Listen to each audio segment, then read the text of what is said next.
It's Blake and Darren's Spilling the Tea with Sandy. K-Man's top news headlines of the day from CMR. Hey, happy Friday, Sandy. Happy Friday, Blake and Aaron. We got some headlines this morning. Yes, absolutely.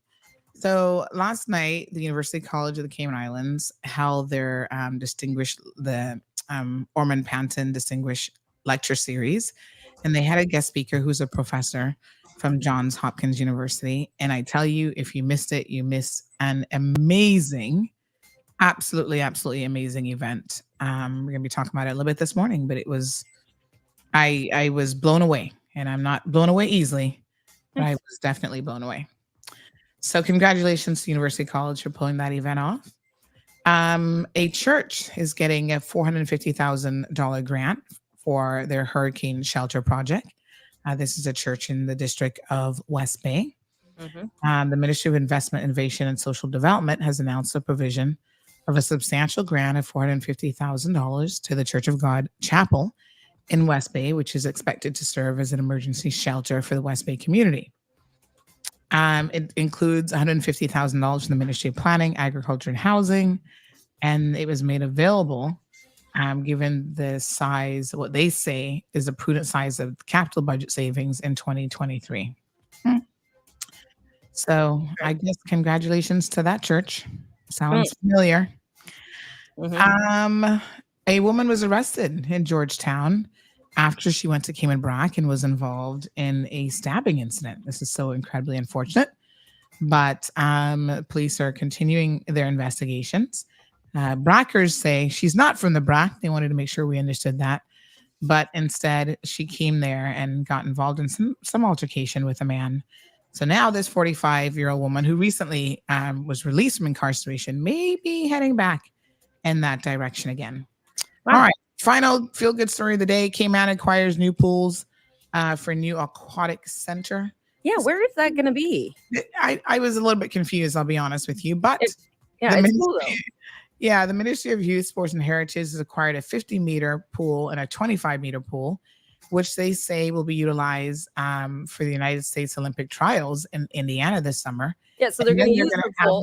Wait, what? Yeah, they're going to use it and then take it apart and put it here. Yep. They're going to have it reinstalled in Grand Cayman as part of a new Cayman Islands Aquatic Center. I don't know how that works. Where's that going to be? Yeah, that's where I don't know. I don't know how that works either.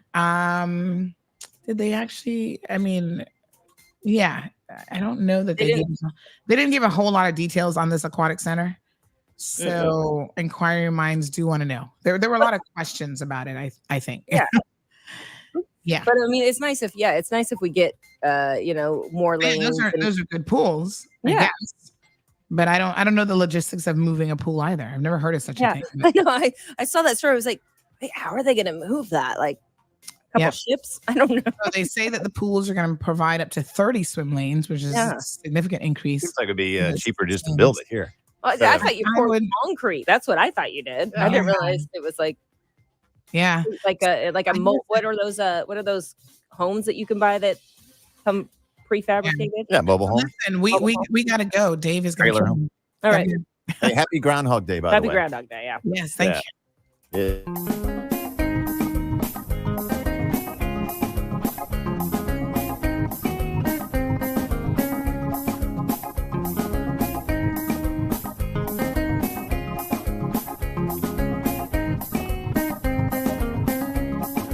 Sandra all the time is here with a cold heart true. She's the ears and the eyes for me and you. Every day, everyone want to hear from Sandra. And every time on the air, she's getting better. So tell your sister, tell your brother, tell your mama, call Sandra in the morning and in the evening. We always calling Sandra. And when they start fighting, calling Sandra.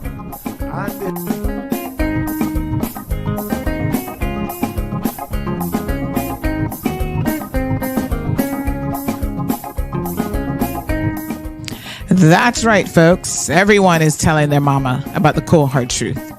Welcome to another episode with more truth-telling, more problem-solving, and of course, more tea spilling than ever before. Sit back, students, grab your tea and turn up the volume because class is now in session. Call in at 936-2626 because your voice matters. Share your opinion on issues that matter the most to you. All right, folks. Happy Friday. Good morning. First Friday of February for 2024. How are you guys doing?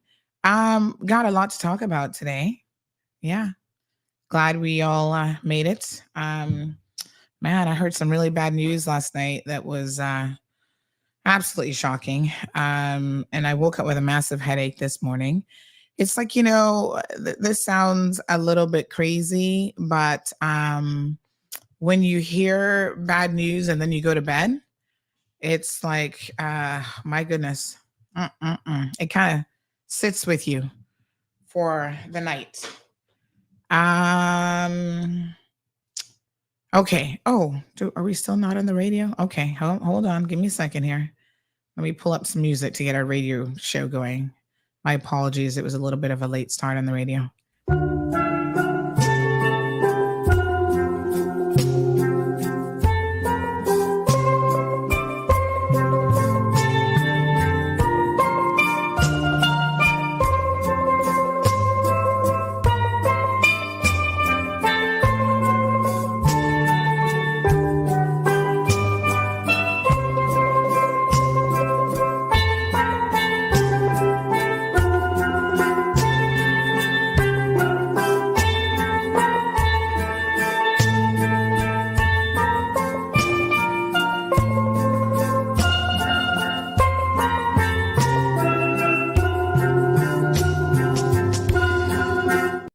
All right. Good morning. Good morning, folks. My apologies to our radio listeners.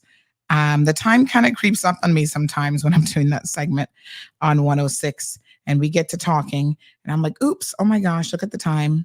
Got to get going, guys. So if you've noticed, sometimes I actually cut them off and just kick in the music because, if we don't start on time, honey, chill. The automation is like, let's play something else. So, good morning to everyone. I was just saying that I actually have a massive headache this morning. But we shall push on through, honey chill. Can't let things like a little headache stop you now, can you? I think it's a combination of could be partially a sinus headache.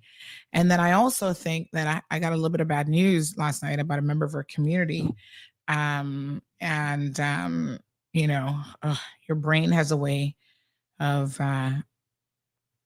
even if you're not conscious of it, I feel like your brain has a way of still thinking about these things. And putting stress on the head, honey chill. So hope y'all are doing all right. Bit of sad news.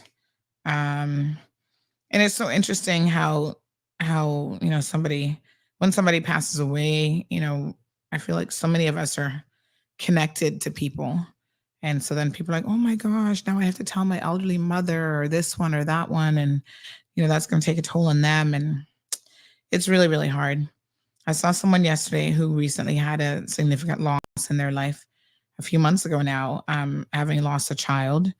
And it's one of those things that you can't, once you're a parent, you can't ever imagine having to go through. We all say that parents are not supposed to bury their children. And there's some truth to that in the sense that, the pain of it is just, children expect to bury their parents someday, right? And you hope that you'll have a long time with them where they'll be able to get old and, you have grandchildren, all this kind of stuff. But, life doesn't come with any guarantees. And it certainly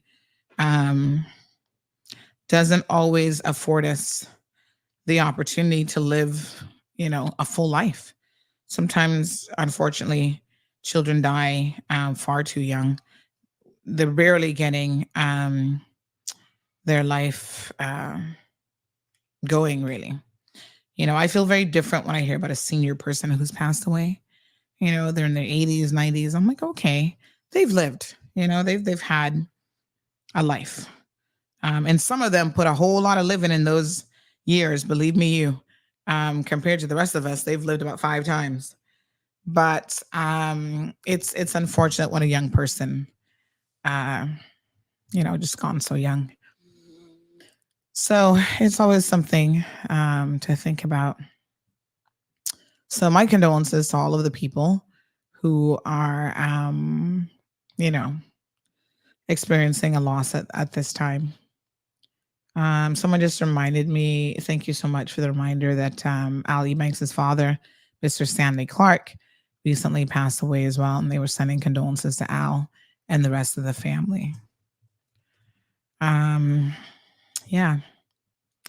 You always feel it, I think, more because Cayman is indeed such a small community. All right. Good morning to everyone. I see the usual suspects are here. Miss Renita, Shaka Zulu, Diamond Princess, First Lady, Jayanne, Miss Helen. So nice to see you. Yes, I'm going to talk about that event last night. So I'm going to take some tablets. You guys know I don't like to take medication. So whenever you see me take medication, honey chill, I'm really not feeling well. So I'm going to take some paracetamol, 500 milligram tablets. So if I'm taking 2, that's 1,000 milligrams. I feel like I need it, not just for my head, but my feet. I think I'm going to have one of those foot days today, whereby this afternoon, I'm going to have an episode. So it's probably better that I do take this anyway to help, hopefully, both things. How does pain medication work? How does it know exactly where the pain is? Have you ever wondered about these things? Am I the only person who thinks about it? So yes, I'm going to take something on my stomach though, because I have a feeling that 1,000 milligrams of anything might do a little number in your tummy. So I begged Miss Stacy for some breakfast this morning so that I don't get an upset stomach, because that'll make my life even more complicated. Good morning, Olivia. Good morning, Miss Keisha. Leroy is in the house. Leroy, are you hanging out with Alejandro again today? They said they were tag teaming me yesterday. What a mess that was. So yesterday I ended the show saying that I wasn't sure if we were even going to have a full show, like a live show. And then I've decided that I'm just going to go with it. There is the economic forum today, but to be honest, I don't even know if I'm going. I have so much on my schedule for the day. I have multiple meetings in the afternoon. And then I've got my other job calls and I've got stuff to do in relation to that. So I've got a really full agenda. And last year's economic forum was so good. They had a lot of international speakers.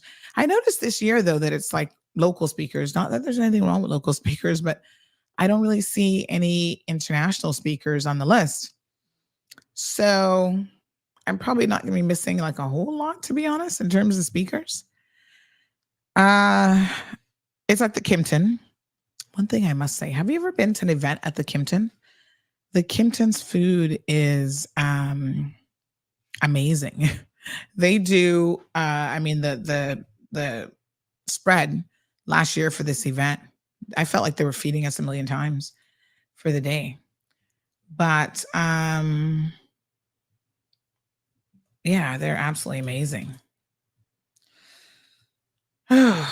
So I'll probably not go. Having said all of that, I will probably end up not going. But we'll get the recording and maybe share the keynote speaker. Man, last year they had Miss Marla Dukeran. She's a very, very good speaker. We'll see. And then an event like that, it's like an all-day event. You hate to pop in for just an hour, but maybe. I don't know yet. My brain is still processing what could potentially happen. Irvlyn, Emma, Aliano, Cameron is in the house. Mr. Amelia is here. Good morning, honey. Chill. How are you doing? Yes, Aliano saying I have a nice and cool. The weather has been amazing. Last night I got in after the UCCI event, which I'm going to talk about here in a minute. And I must say that, I'm absolutely loving this weather. In fact, nice cool evenings. And even during the day, you can still feel a little bit of crispness, and there's a nice breeze and stuff out there as well. So yes, loving the weather, Aliana. I'm in total agreement with you on that front for sure. All right. Ms. Hilda, good morning to you. Annie is joining us. Felicia, Miss Debbie, Stephen, Cameron, Diamond Princess was there. She says, I was at UCCI last night and saw you when you got in. I must say I learned a lot about Mr. Ormond Panton. Wow. I learned a lot about Smiley Connolly. We're going to talk about it. Good morning, Andy, joining us from La Ceiba, Honduras. Barbara, joining us from the UK. Irvelyn, did I just see you say that you're in Ocho Rios, Jamaica? Hey, girl. Nice. Must be nice. I can imagine this morning, those of you who are living in areas that have, breezy times, what that must be like. Oh my gosh, that must feel so nice up in the mountains or something right now. Must be amazing. Yes. Honey chill. So nice times, nice weather. Good morning to Miss Darlene Manzanares. Juliet Ebanks is in the house. She says, good morning, Auntie Sandy. Good morning, darling. Miss Olive saying, good morning, Miss Sandy and all of my classmates. Alejandro is here. Miss Sonia joining us. Pat, all the usual suspects. Love it. First Lady says, my daughter asked me that question the other day. She rolled in her eyes about how does pain medicine know exactly what and where to do or where to go. It is a good question. Your daughter is smart, honey chill. She's already thinking. I feel like I do know the answer to this because I've read it somewhere before about how it targets pain. But, there's a lot of non-traditional things you can do. Obviously, if you have suffered from migraines, I feel very bad for those people. But I feel like mine could be a little bit of sinus pressure because it's like right here. Could be a little bit of stress. So like using a compress on your face. I actually bought one the other day off of Amazon where you could do like a warm compress helps if you suffer from sinus related headaches and sinus pressure and stuff as well. The other thing that you can do without having to take medication, it certainly depends on the size of the headache, like how bad it is. But there is a pressure point that is in between your thumb and your index finger. And you can put some pressure on that and actually massage it. And that has been shown to alleviate or to help with, headache, pain and stuff as well. The only caveat to that is if you happen to be pregnant, do not do that because apparently that pressure point also can induce labor. So pregnant women, caution. If you have a headache, don't do that one because apparently it's also the pressure point for inducing labor, which is kind of crazy. Shaka Zulu says to kill pain, the medication attacks the inflammation. Pain is caused by inflammation, so many things control inflammation, including synthetic medication and natural remedies. Well, thank you, Shaka, for that life lesson. Ms. Helen said you were looking beautiful last night, Auntie Sandy. Purple really suits you. I think it's more of it's not a purple. Purple is more of like a peachy color, but thank you. It was the first time wearing that outfit. That's one of the outfits that's been in my closet for God knows how long. Oh God, this cough. Still lingering. Hold on a second.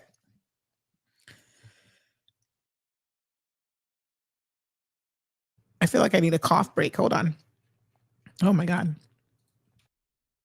It's the cold hard truth.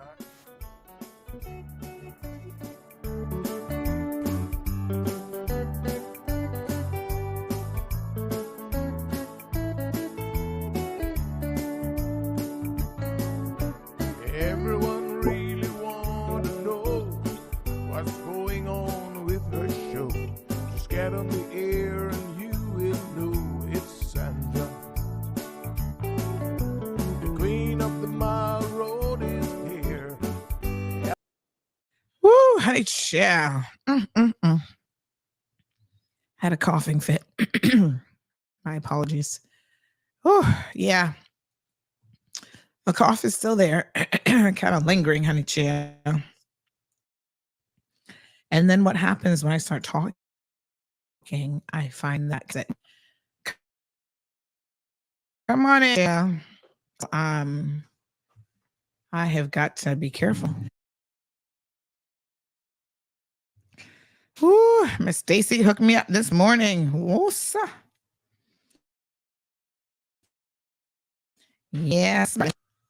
Oh my gosh, where's my mouse? Where is it? Ah, there we go. It's gone again. There it is. There it is. Okay. So, yep. What to do? Ugh. Oh my goodness. All right, give me 1 second now. My computer is acting a little bit funny. Yeah. As usual, I always get Marlon. He's like, why do you have so many things on your computer going at one time? And I say, well, isn't that what a computer's supposed to do?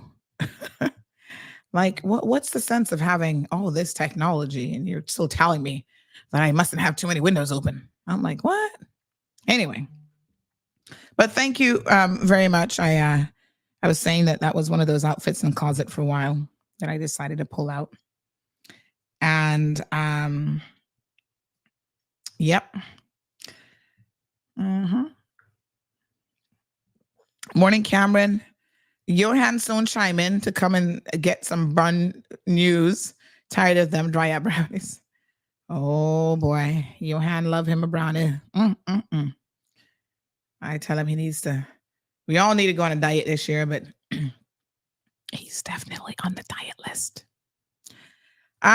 Miss Debbie says to check your blood pressure. Oh, yes, I've got one of those little home machines.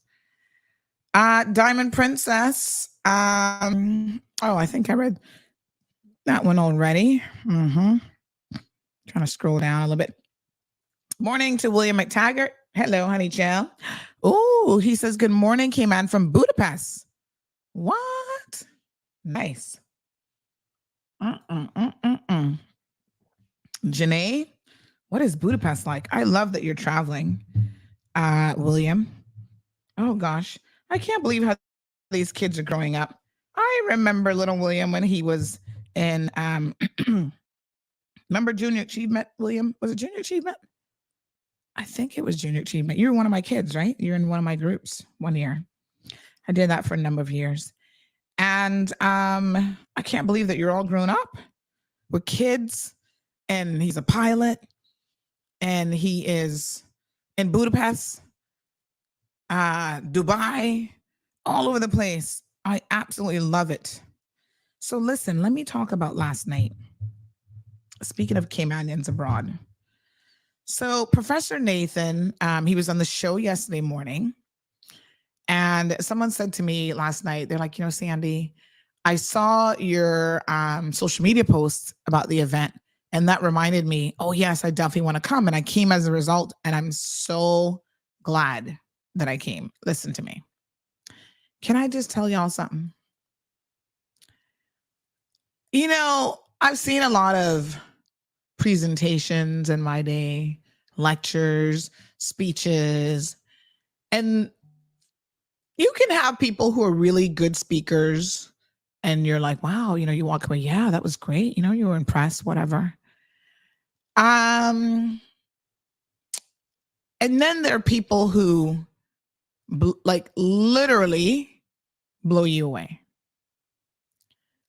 Last night's presentation was, without no exaggeration, the best lecture, speech, whatever the heck you want to call it, that I have ever heard in my 50 years. And I've heard a lot of people talking. It was amazing. I must say, I didn't even expect, he was on the show yesterday, Professor Nathan, Dr. Nathan Connolly, and I thought, okay, this sounds like it's going to be interesting. But I had no idea what I was in for. I honestly didn't. Whoa. Honey child, if y'all missed it. And I got there a little bit late. I was trying to drag out a certain friend. I'm not going to call her name. She knows who she is, but she's busy working. Sometimes, this happens. It was phenomenal. It was really, really phenomenal.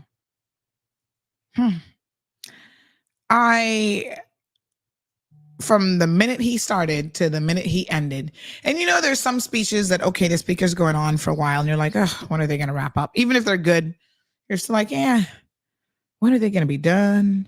When are they going to wrap up? Oh, shoot, my poor phone isn't charged very much today. 8%. We'll see how far that gets us. But anyway, it was amazing. It was phenomenal. Anybody else who was there last night can tell you that I'm not exaggerating.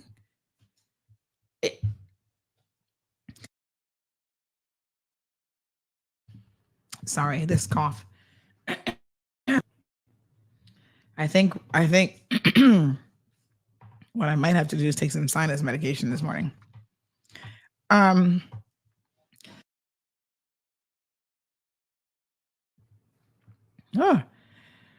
Okay. Let me take a break. I'm going to grab my sinus tablets because I think maybe I need to address that, and I might not have to take the pain tablets because I think that's what's causing this today. Give me 1 second, folks. I'll be right back.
Okay, let's try that again.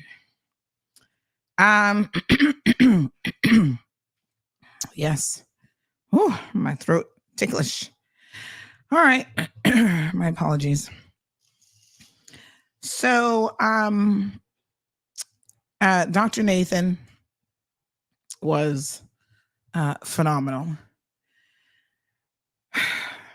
So apparently, yesterday we were asking him the traditional Caymanian question of who your father, who your mama is, who your papa is. And so he is a Caymanian. His great-grandfather, Mr. Smiley Connolly, was actually who his presentation was centered around. So he's a historian. He's a professor of history. We talked about this yesterday at Johns Hopkins University. And so his presentation centered around trying to find out really about his Cayman roots. And let me tell you something. It was fascinating. The story of his grandfather, spoke 7 languages, played multiple instruments. Think about back in those days, right? To be a Caymanian and speak 7 languages, to be able to travel to Paris, the US, the UK, that was not an easy feat by any stretch of the imagination. It's not like you could just jump on a Cayman Airways and then jump in a Delta and then jump in an American and hop all the way to Paris. These were, you were traveling by boat, right? So, it's a fascinating story about his family history and the way in which he delivered it was just unbelievable. His delivery to me was amazing. I'm just like, if he is a professor and all of his, there's no radio? What happened to the radio? If all of his presentations are like that as a professor, can I tell you, I would take every single class he teaches.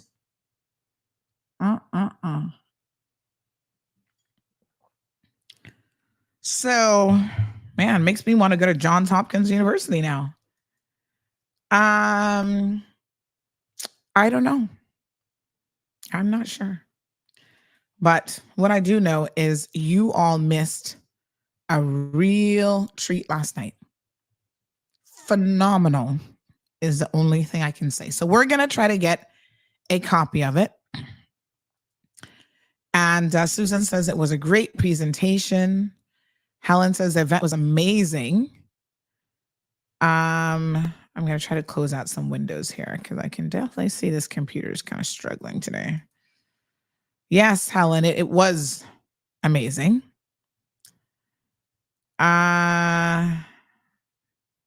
Let's see here. Don't save. Yep.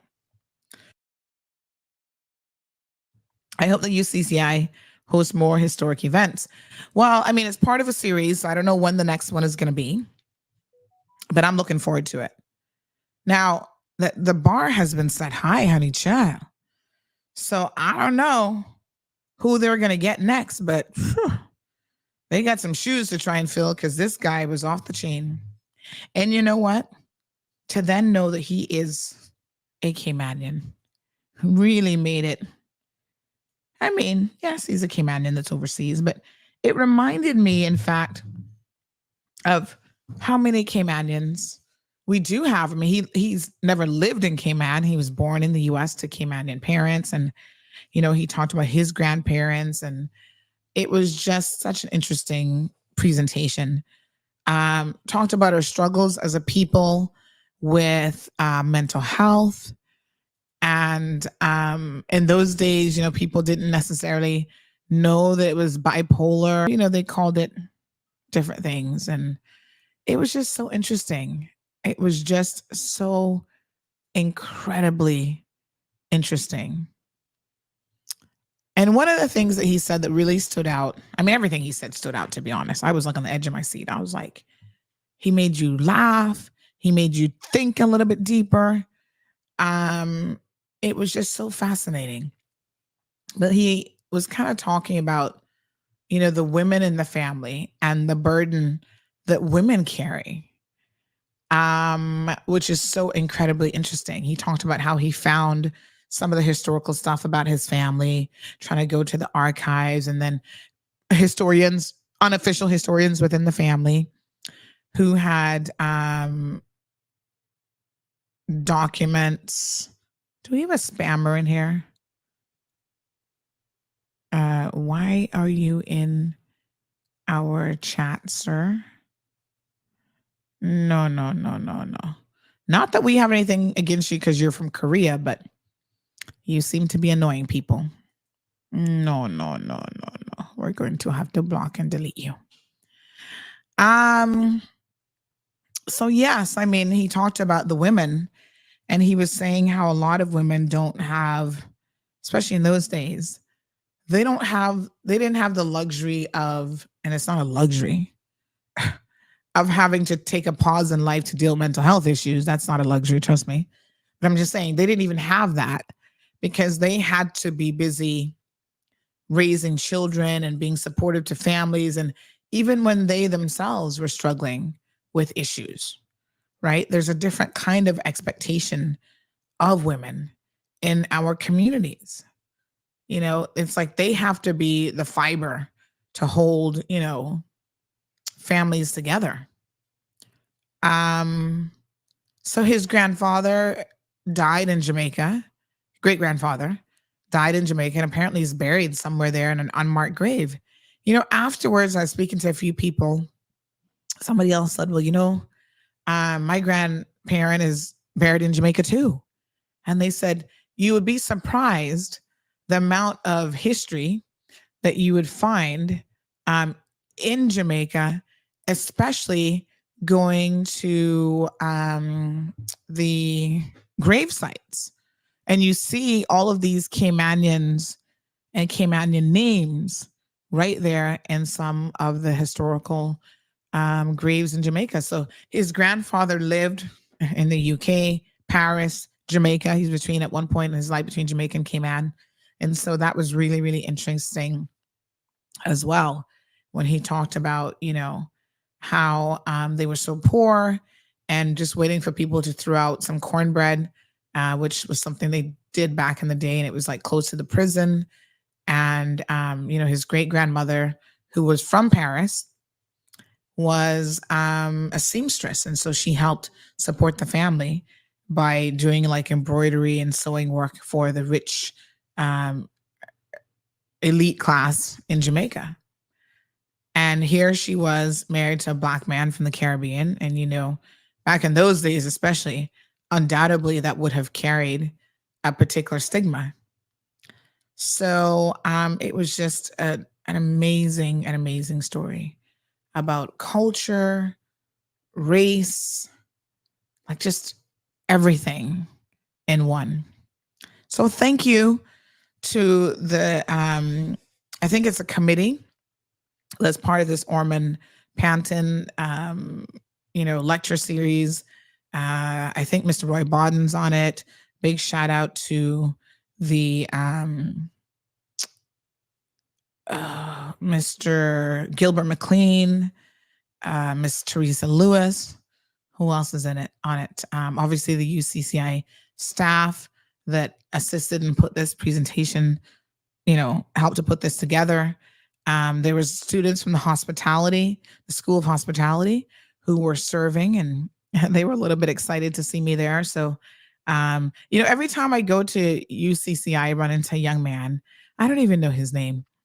And he is always so excited to see me. And he said, oh, Miss Sandy, I actually started a little business. I'm like designing websites. Like he's a hustler, honey child. And I love the hustle. And he's always telling me what it is that he's doing.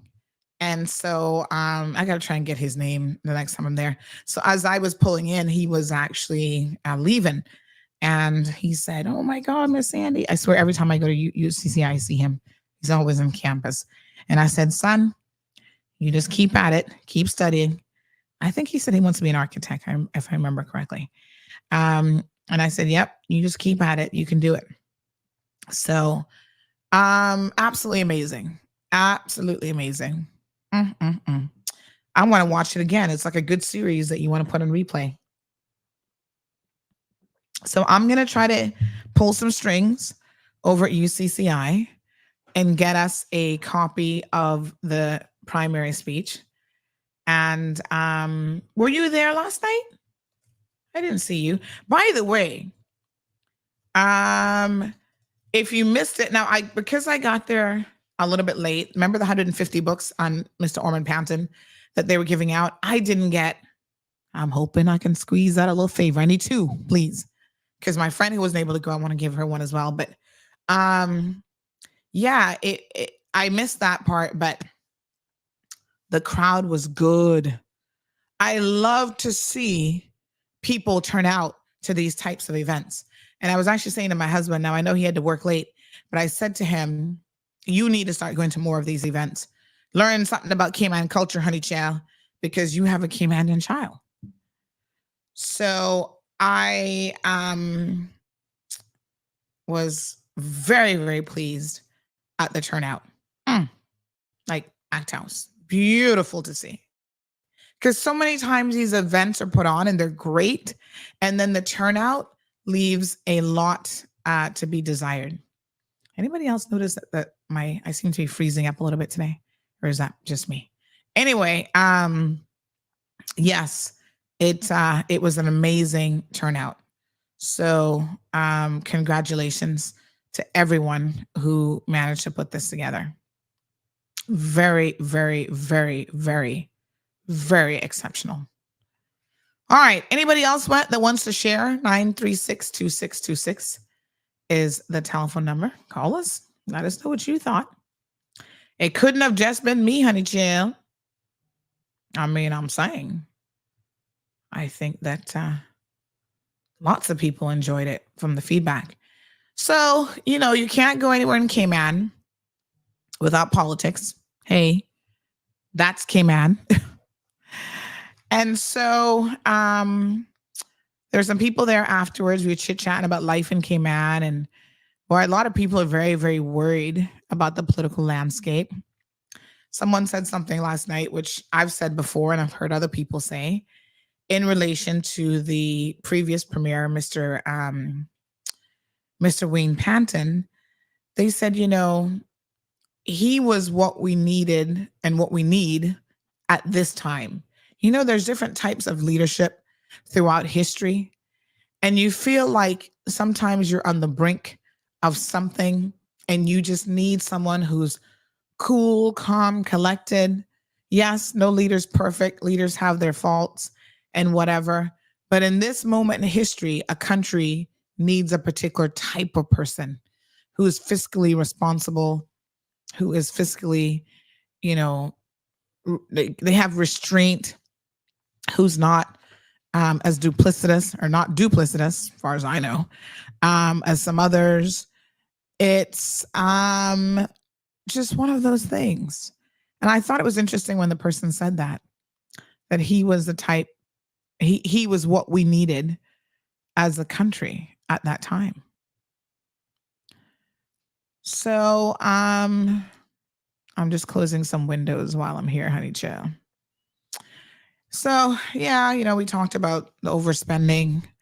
The point was made that the $50 million committed to that BRAC school in real terms will end up being $100 million, because we know government has never had a project of any size that was actually within budget. It just doesn't happen. John Gray, double the budget. So think about it. She's committed $50 million. At minimum, it's probably going to be $75 million, probably $100 million. It's just, it makes my stomach churn. It's egregious on so many different levels that we have leadership that could be so incredibly fiscally irresponsible. Speaking of the premier, Madam Juliana O'Connor Conley, she wasn't there last night. Now, she often doesn't show up to events, so I'm not particularly surprised. She was on the program, though, which means that she must have RSVP'd that she would be there. Anyway, she must not be good at managing her time, because she wasn't there. And then at one point, they had an essay competition. Big shout out to all of the young people who won. And they had some winners from Cayman BRAC. Cayman BRAC kids tend to be very, very bright. And so they were saying that one young lady was able to make it because it was sports day on the BRAC. So I'm sure she's probably using that as an excuse that she had to be there for sports day on the BRAC. But she just doesn't show up for events. She didn't show up for John Gray graduation. Did she show up for Clifton Hunter? Most events she just don't show up to that fall under her direct responsibility. I've never quite seen anything like it, but there you go. So anyway, she wasn't there. And what was even more interesting is she actually gave John Dwayne Seymour her speech to read. Lord Jesus. Vicky, no radio? Oh. What's going on the radio? So, as I was sitting there listening to him, let me check the radio. Is there something going on with the radio today? It occurred to me, let me just test it and see, that we also do car and domestic batteries. Who the heck is this on the radio? talking about car and domestic batteries. Hold on. Let me see if we can kick it back on, honey chill. I don't know why we wouldn't be, but hold on. Let me find my little music. Give me 1 second here. Oh, this is strange. I don't know what's going on.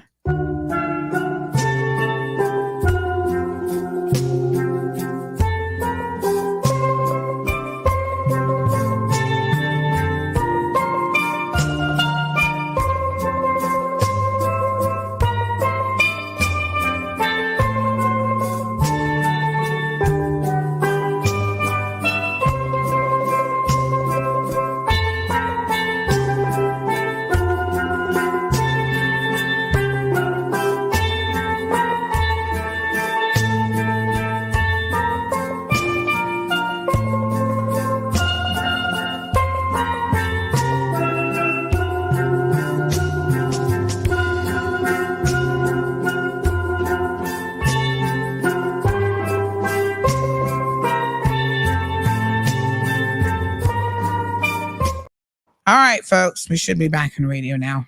Honey child, I was sneaking a little bite to eat. Let me tell y'all something. I got me some plantain, fresh from my own garden. Thank you, hubby. That's the best thing he ever planted, that plantain tree. Oh my God. Beautiful.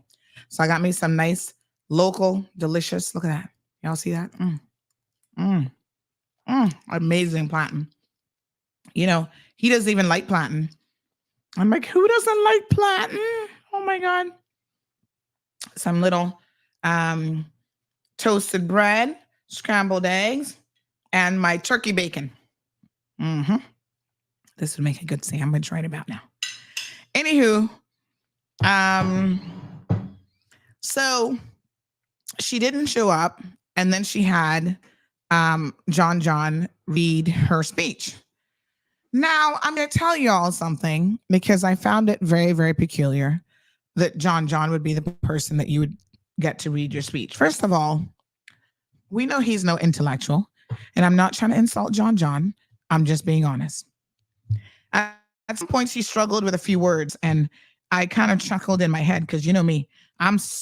Listen, what comes out of my mouth is salty, but what is in my head is even saltier. And sometimes I don't say what's in my head because I'm like, oh God, Sandy, that's going to be rude. So it's gone again? No. What? I'm hoping these messages are delayed. What's going on? I don't know. Hold on. Let me check it. Back on. Somebody said it's gone again. What the heck? After you said, let's talk about John. Processing the product. What? All right. This is not me. Let me message Dave and see what's going on with the radio. Because it definitely has nothing to do with me. I'm talking. Good Lord. Hey. Radio tripping out. And I don't know why. I'm talking. Okay. That's a bit bizarre. Let me just check. All the mic levels are high. I don't know what's going on, honey chill. Those little gremlins. Yeah, I mean, everything, even in their little portal, looks good. Looks super high. Super, super high. All right, let's play music again to kick it back in. Good Lord. Y'all gonna get tired. Let's play another song. I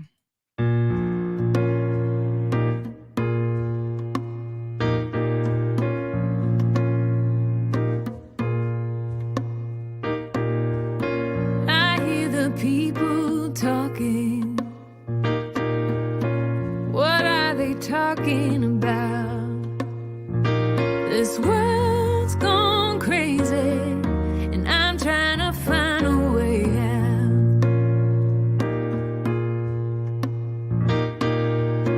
Nobody knows where we're going, or if we're going at all. Nobody cares if we stand, if we have nowhere to fall.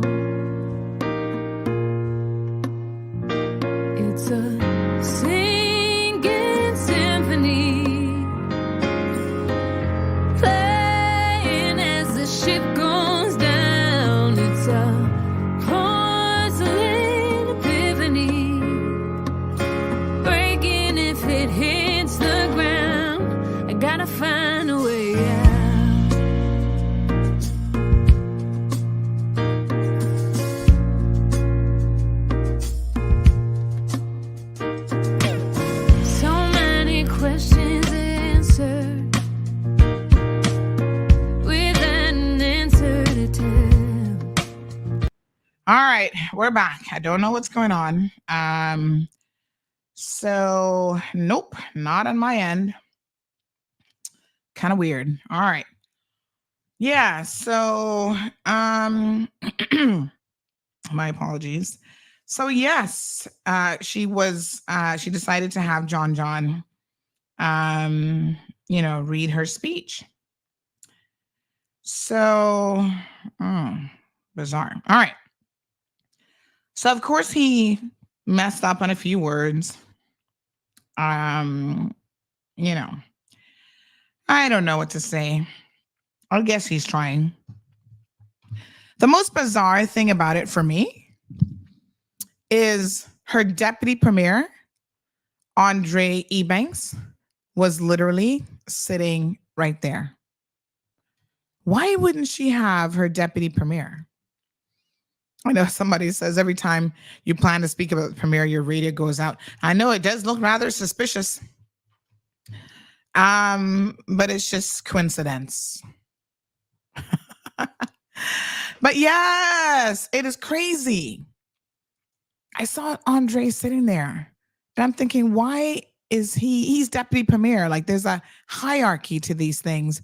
Why wouldn't she be using him for her presentation?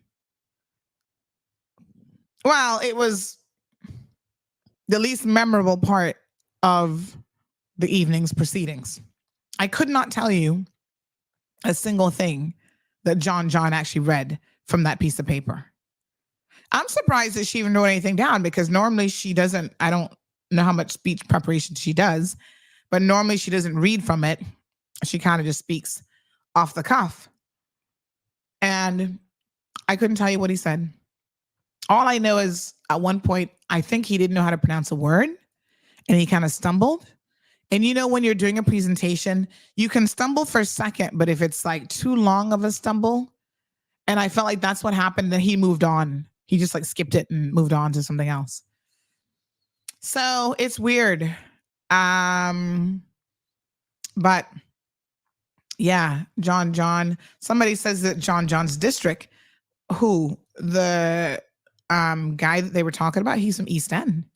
John's bought in town. It doesn't make any sense. I don't understand why she would not have utilized, her deputy premier. If I were the deputy premier, this is just me, I think that he should probably know that maybe the writing's on the wall for him too. She probably, think about it. She's worked with John under the Progressives administration. The two of them been thick as thieves from UDP days. Remember, they were UDP together. So she probably has a better working relationship and a better rapport with John, than Andre. So if I was Andre, I would be worried that you're probably not going to last the remainder of this tenure. I'm just saying. But you never know what to expect with this group. Speaking of that, politics being what it is, y'all know I'll be getting some stuffs. So remember how they were complaining about, Wayne Banton don't know how to run a meeting and this, that. Well, honey, child. They were supposed to have public accounts committee meeting yesterday. Guess what? They did not have public accounts committee. They didn't meet in parliament. This group, don't kid yourselves. Y'all are not hearing it. So you think that they are, they must be running a better show. No. Nothing has changed. She's trying to keep it hush hush, I guess. But I'm going to tell y'all what's going on because nothing has changed. So public accounts committee yesterday didn't happen. Now, the weird thing about it is, I run a very small team. So poor Renee, she was sitting there going, I know I saw an announcement that they're supposed to have public accounts committee today. Didn't it happen? Like, where is it? I'm watching the stream and nothing's going on. Well, honey, chill. Nothing is going on because they didn't have it. And when they sent out the message, let me try and check my email. I'm going to tell y'all.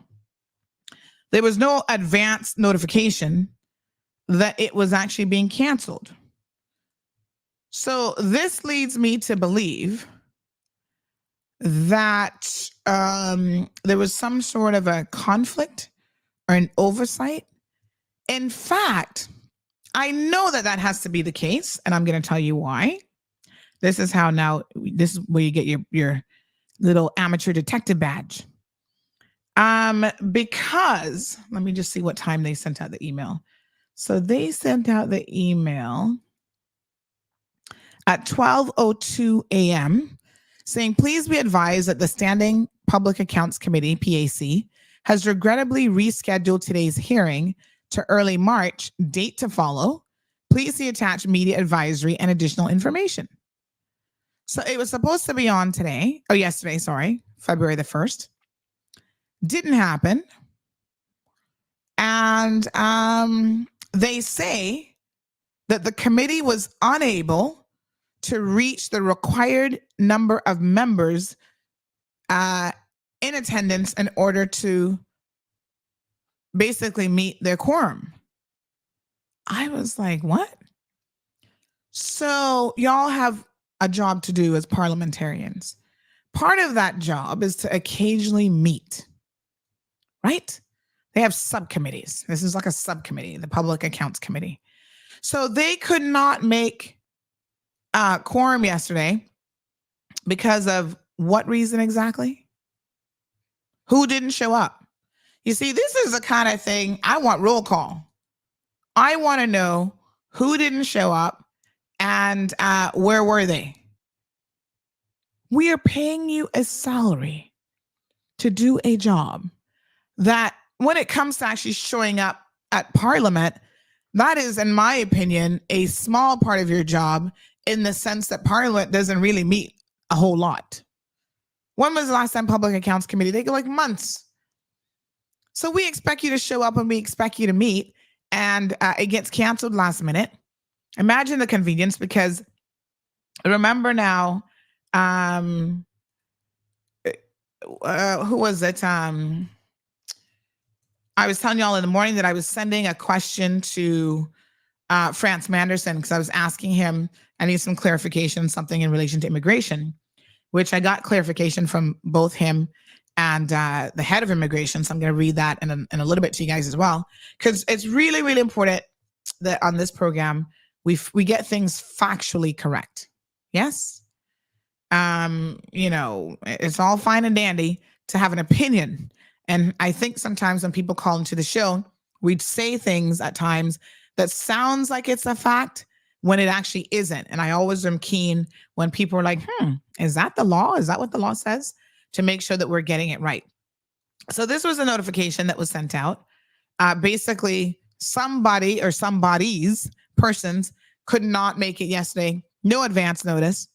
So they are sending this, folks, at 12:02. And the PAC normally gets started at what? 10 a.m. was when they were scheduled to get started. Ridiculous. Okay. At the end of the day, show up to work. That's the very minimum that you can do. No, sir. Anyway, there you have it, folks. People not showing up to work, Parliament. They don't get any deductions in their pay. They'll continue to get paid. Mm-hmm. Pat says it's called trying to eliminate the real competition for the position of premier.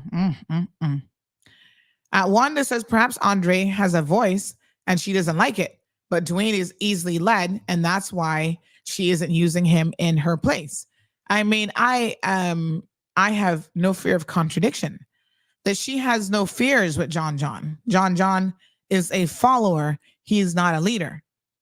So everything that he has done, including even his resignation, that was all done with other people telling him what to do. He's a follower. He doesn't have the intellectual capacity to not be a follower. And I hate to say that, but it just happens to be true. So, it is what it is. Yes, honey Jim. What a hot mess. Well, what can I say? She had the least intelligent person in Parliament read her speech. In my opinion, that actually says a lot about her as well. I mean, come on now. Come on, Minister of Education. Unless she was trying to, excuse my manners. Unless she was trying to show those kids at UCCI, kids, this is what happened when you don't stay in school. But I'm not sure it's an effective lesson because you're still making $12,000 to $15,000 for someone who can't even read a freaking speech. No, sir. It's a hot mess. Miss Jackie, good morning. Jackie says, spot on, Sandy. Maybe we need old time school mandatory attendance so we know who is not doing the job. Cameron saying, let's call for an early election. Well, that's not a choice for the people. And that's a matter for the governor. And as long as there is a government, even if it's the worst government in the world in place, I don't think she's going to do anything about it. Like, there has to be no capability of them forming a government for the Constitution to kick in. Cameron says, I can't wait to see who's going to pay to play on CMR during the next election season. Ooh, honey child. Me and you both. Can't wait. But there's some people who can't pay to play. Now, this is going to sound crazy. And I'm going to tell y'all on a matter of principle in the next election. Listen, I've always said this is a platform. People can pay to come on the platform. They can have their time. They know if they come on this show, we're going to be asking some real questions. I don't believe in, somebody was saying to me yesterday about another show. And it's not a talk show. It's a business show. And they were saying, but if somebody's hosted that, they must have experience with public speaking, whatever. And I said, well, it depends on how you look at it, because that show is very scripted. So I've been on the show before. It's a good show. I think it's an opportunity for local businesses to be exhibited and whatever. But one of the things that they do is they write everything out verbatim. Like, these are the questions that the host is going to ask you verbatim. And then this is your answers. So the host doesn't get used to ever speaking off the cuff and just speaking without a script. I mean, I can't imagine. If I had a script, I'd be confused, right?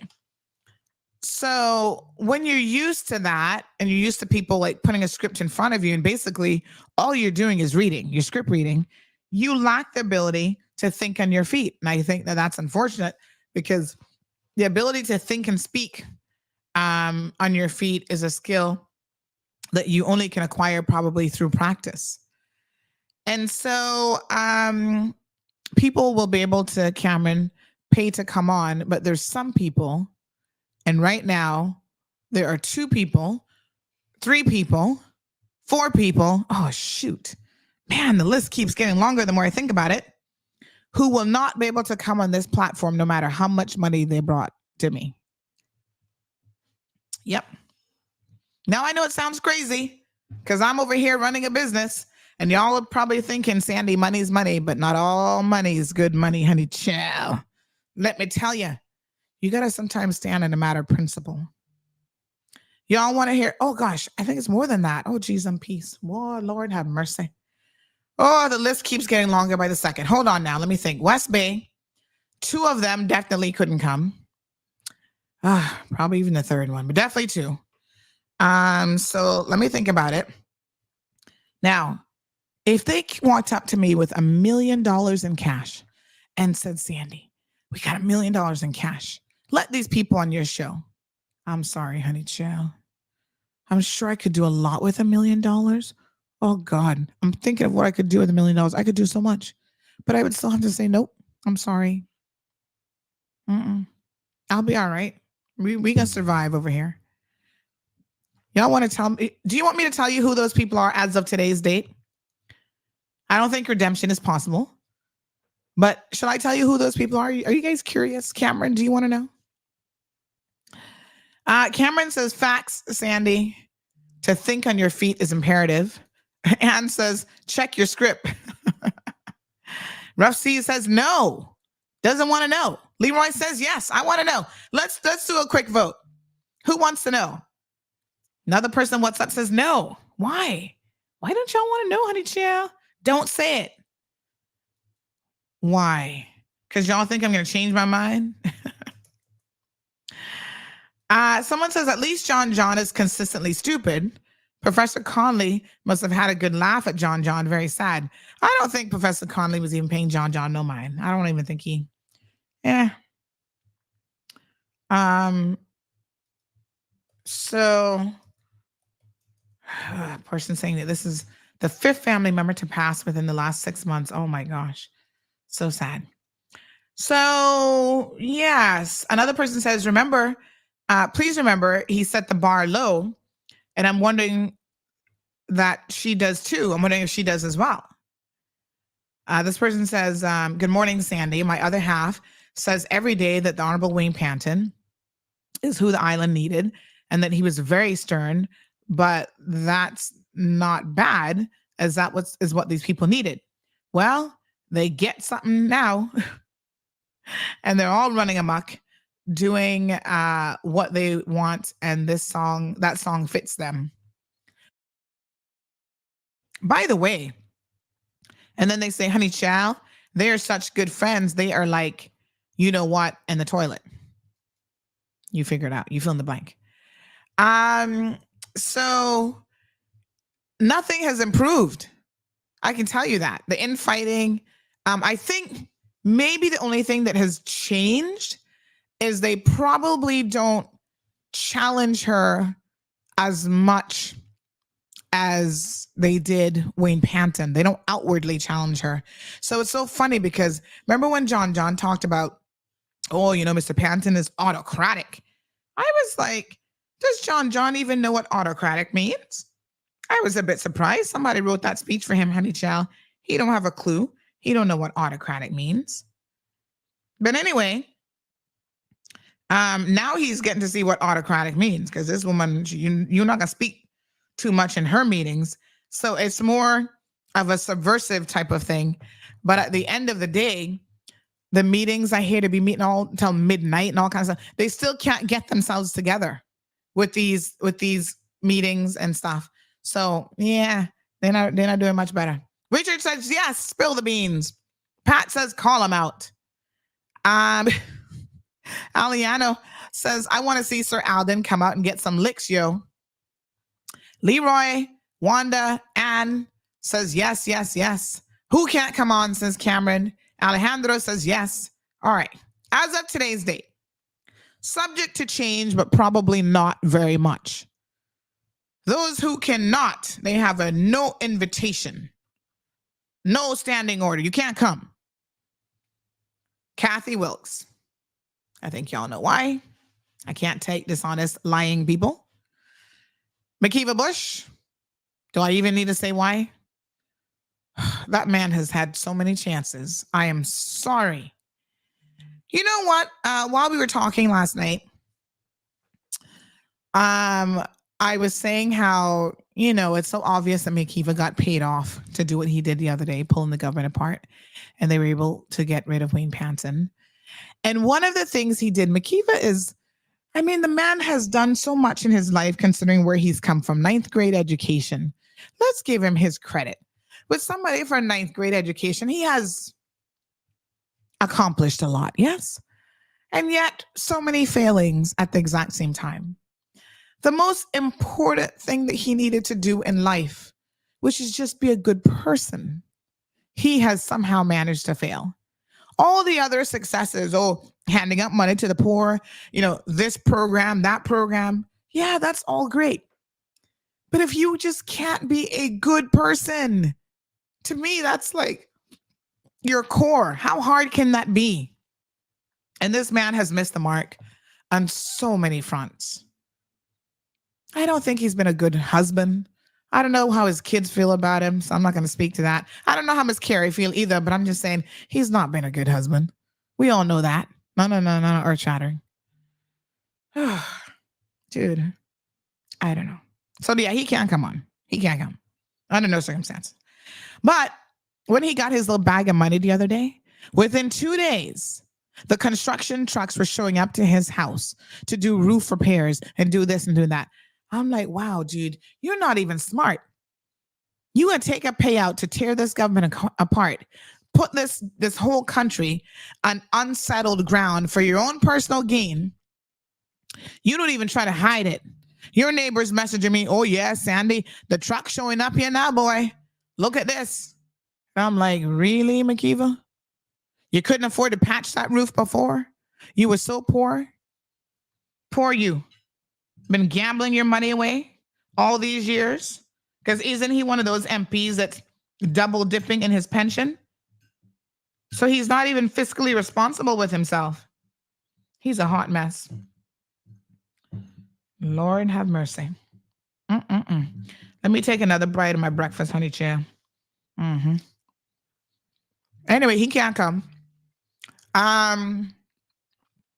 Georgetown, no. Let me think about Georgetown. I think, is there anybody in Georgetown? I think Georgetowners, y'all might be safe so far. Probably on the PPM side, David can't bother. Barbara, I'm gonna leave her in the maybe category. I would love to interview Barbara because I have some questions, but I don't think Barbara would ever dare come on this show because she would never be able to answer the questions that I have for her. So probably not. David, no, he can't come. Oh, Miss Brenda, you missed it. I've been talking about it all morning, honey child. Yes, I went and it was phenomenal. Juliana is a hard no. Chris Saunders is a hard no. And John is a hard no. Everybody else is a maybe. I think. Is there anybody else? Who else am I missing that would definitely be a hard no? I think that's it. But that's enough. What a hot mess. All right.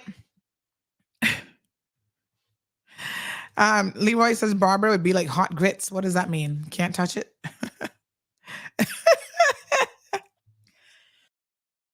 Oh God, Sir Alden.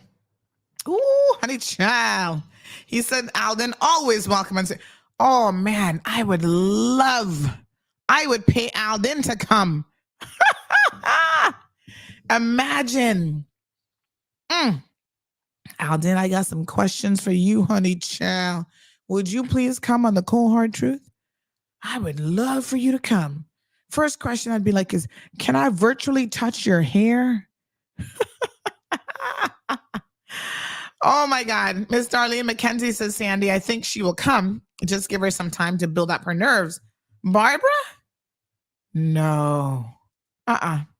She's another one, unfortunately, who's just a follower. Poor Ting. She would never. Oh, part of me feels so sad for Barbara. Oh my God. Her and her Lady Barbara boat. Well, if you can't get the real title, you know what you do. You get a boat that says Lady Barbara because you're competing with Lady Kim. What a hot mess. Anyway, nope. She can't come on. She can't handle it. Invite those silent cheers that we forget are even elected. Barbara is one of them. Did you say Juju? Yeah, I think I did. But you know what? Let me be honest now. This is kind of tough. She can't come during the election season because, first of all, she claims she's not running again.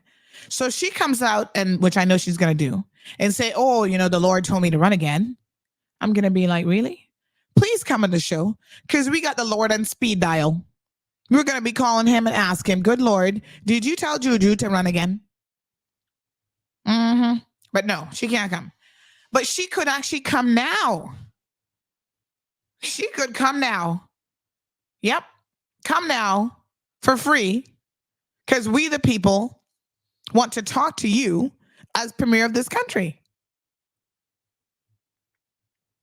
You think if I called her, she would actually answer the phone? I think she knows the number, so she's not going to answer. She has me blocked on my other phone. She blocked me from the last election, I think. Anyway, so yeah, as premier of this country, we'd love to hear from her. She's ordained to run again. That's exactly what we can hear. Leroy says to call her. She's not going to answer the phone. First of all, she has me blocked. I wonder if she just has me blocked on WhatsApp. Hold on. I got her number, Juliana O'Connor Connolly. Let's see. Let me see. I have the number. Let's see if she'll answer. I don't think so.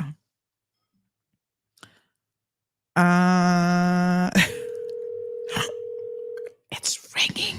Oh my God.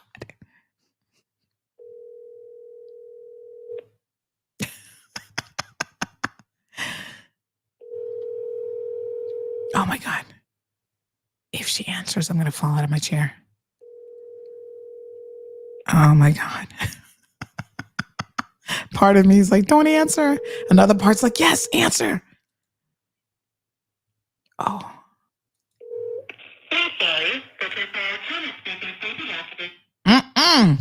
Oh my God, that would have been, if she answered, that would have been crazy. I wasn't ready. I gotta admit, I was not ready for her to answer. Rough Seas says, if I were you, I would charge $1 million each to show no prejudice towards any of the politicians. That's just the cost for a politician to go on your show. And then we wouldn't have anybody. Maybe that's a good way to do it, to ensure that none of them come on. No, we want them to come on during the election because we do want to hear their fake promises. I mean, come on. And we need to hold some of them accountable. You know what they're going to say? Oh, you backing me into a corner, girl. Nope, she didn't answer, but that means that she only has me blocked on WhatsApp. I wonder if she's up yet in the morning. That Cayman breeze might have her sleeping in. Anywho, who else do we think that wouldn't answer this morning? Y'all think if I called John, he would answer the phone? Ugh, I can't stomach Chris Saunders, so we're not even going to call him. He's just too disgusting. Jackie is having a good laugh. Mal says, Sandra, you looked a bit nervous there. I was like, oh my God, what if this woman actually answers the phone? Strong Wilt is like, call again. Stop misbehaving. Tell me, I'm provoking. I'm not provoking. I'm just trying to call the woman. He's like, call again. No, I'm done. She might actually answer. Oh my God. That was so funny. Whew. Call the moon man. Yes. Says Aliano. Oh my God. Should we call Dwayne? Well, you think he'd probably answer, and knowing him. Lord knows. Let's call John. I think I have him saved as Dwayne Seymour. I have him. Oh my God, I have like 5 Dwaynes on my phone. Don't even know who the heck they are.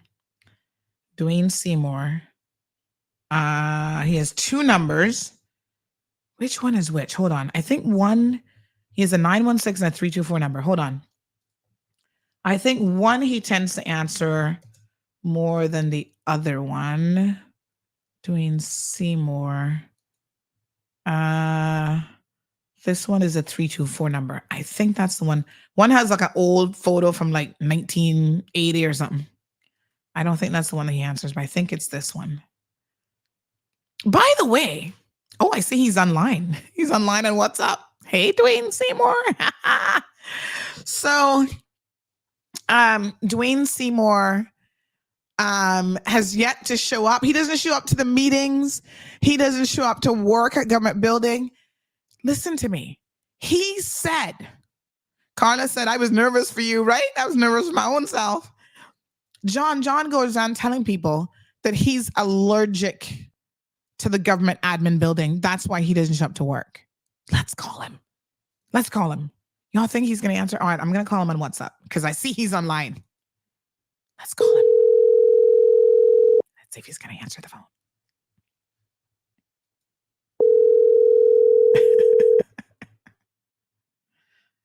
Mm-hmm.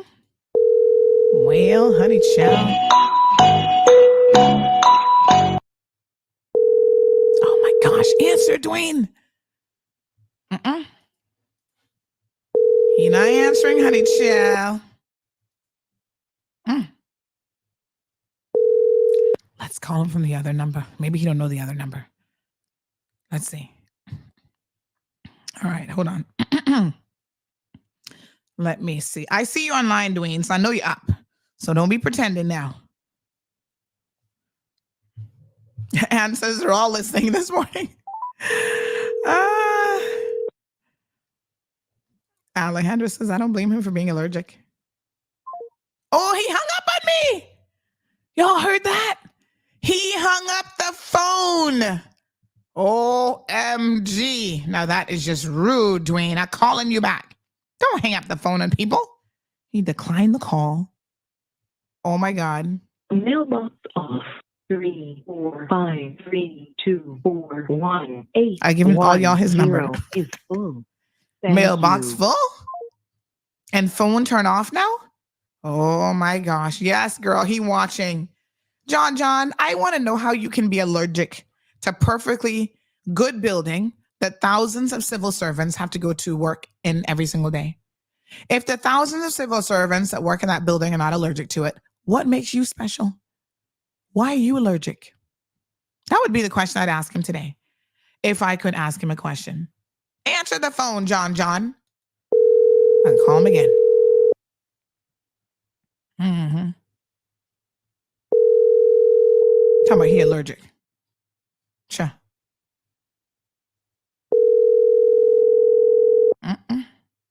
No, honey child. He is not going to answer today. Anyway, he doesn't show up to work. Wow. Oh my God. Could I say I'm allergic to something and just not do it? Like, oh, I'm allergic to the truth. Let's not tell that anymore. Carla says, wow, that's rude. Yeah, that's him. Like he said the bar low. So we should all get used to that from him. All right. Live says this is a type of courage Caymanians need. We need, oh, my messages are delayed. Somebody said, don't say their names. Oh, well, too late. This is the kind of courage Caymanians need. We need to make this effort to break our cowardness. Leroy says Sandy needs a burner phone. Curtis says, yo, on a pick of some. Now that is a Caymanian saying for you. Strong Wilt says he's allergic much. What? He's allergic much must be to try and behave yourself. This is why I can't mess with Anna sometimes, says Cameron. The thing is Anna, what? Hold on now. This is like trying to read patois. When Anna start talking about Anna's and pick a some, and you're speaking in phonics, I gotta be like, what? The things is Anna is the boss, but we just hired them, the audacity, right? Oh yes. Here, Alejandro, now no weed, no vote.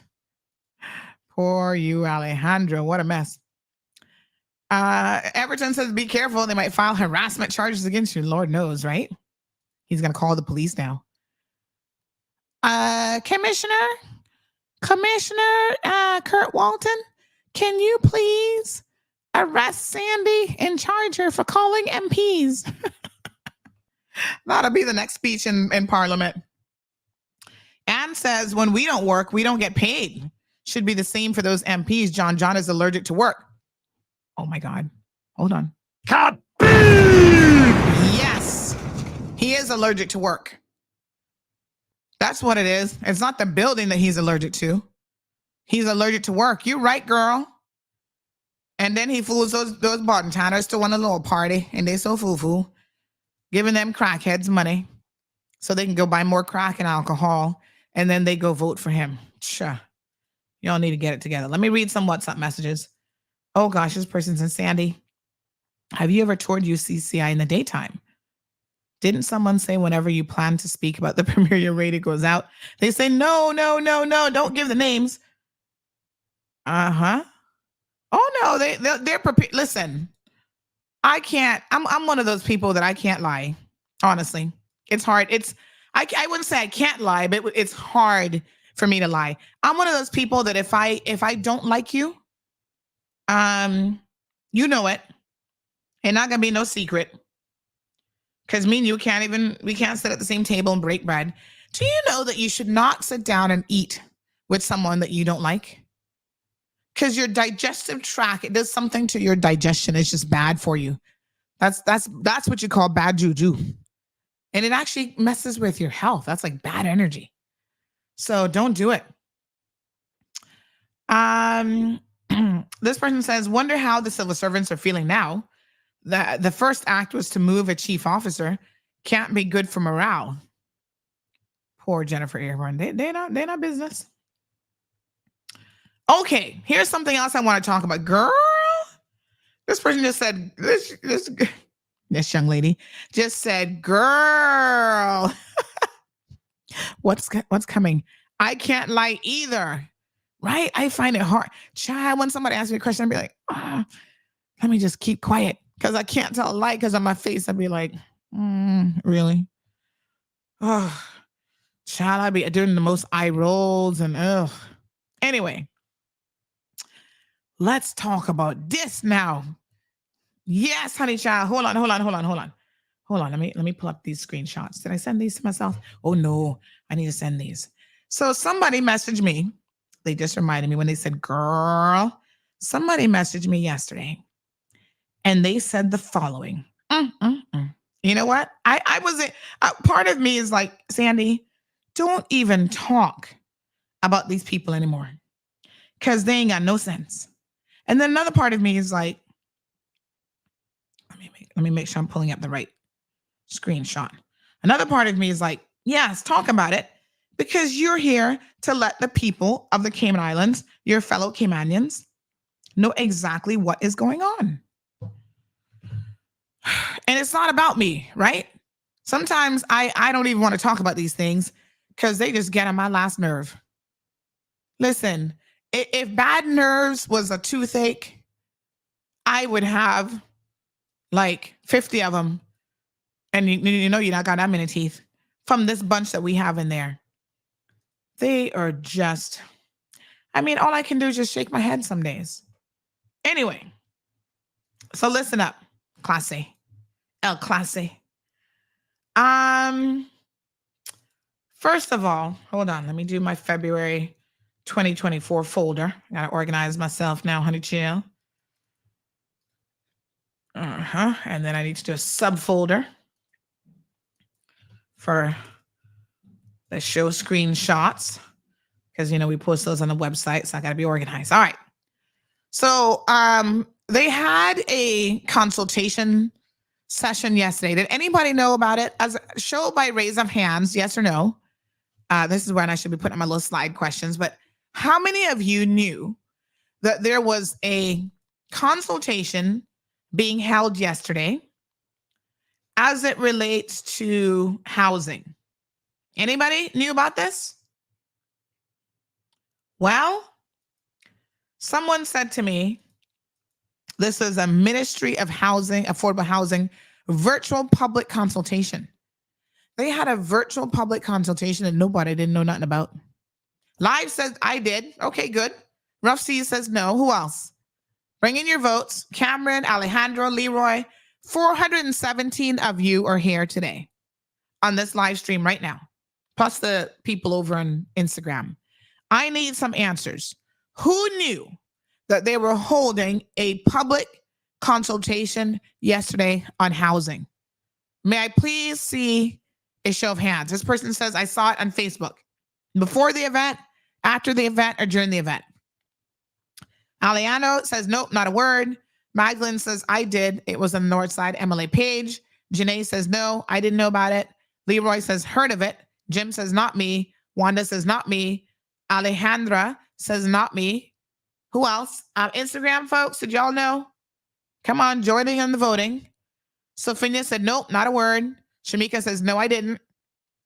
Anne said, no.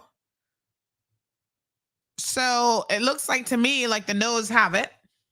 Give me a second. I'm actually going to do a proper survey because this is very, very interesting, I think. And we need some numbers now to be able to show these people who are in charge of running this country that y'all need to start listening. You need to start paying attention. If the majority of people did not know about this consultation, all right, so let's do a poll. We'll open it up for a couple of days. So public consultation. Let me see here now. Consultation. And let's create the survey. So simple question, multiple choice. Did you know about the public consultation on public housing? All right. And it's virtual. 2 questions, yes and no. Okay. That's all we need. Save that. Let's launch it, make it live, present. And then I'm going to pull it over on this screen. Somebody on Instagram said, I heard about it, Miss Connor. Good. All right. Pull it over here. And then I want y'all to vote. Okay. So I'm going to send you the link. Hold on. Let me grab the link. Poll. Where's the link? I still am learning this thing, actually. Oh, yes. Share link. All right. So I'm going to put the link in here. Strong Will says, not me. Pauline, says, not me. Wee Wee says, no. Jamila says, I saw a post about it. Miss Beulah says, I saw it on Facebook. Yasmin says, never heard of it. Okay, so click on that link or scan the barcode over here. I'm going to put it up on screen. And let's get some numbers. How many of you knew about this public consultation? So let me see here now. Share screen. And we're going to do that window. Boom. There it is. Okay.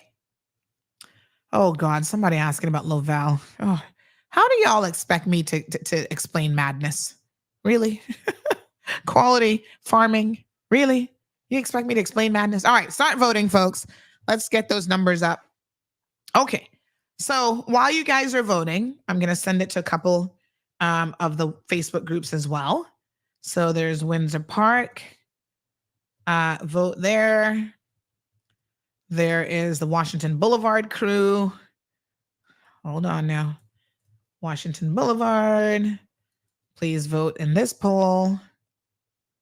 And then I will also send it to all of my WhatsApp groups as well. Let me see here now. So somebody messaged me yesterday and they said, Sandy, are they purposely trying to not get people to participate in these things? I laughed. I was like, oh, Jesus Christ. So those people who knew are saying yes went. Huh? I don't know if they went because there's only like 60 people watching it, but at least they knew about it. So you can choose not to participate if you know, but if you don't know, then you don't get a choice. So far, 81% of the people saying they didn't know anything about it. I want all of you to vote in this. Let's get those numbers up. Thank you very much. That person said they're done.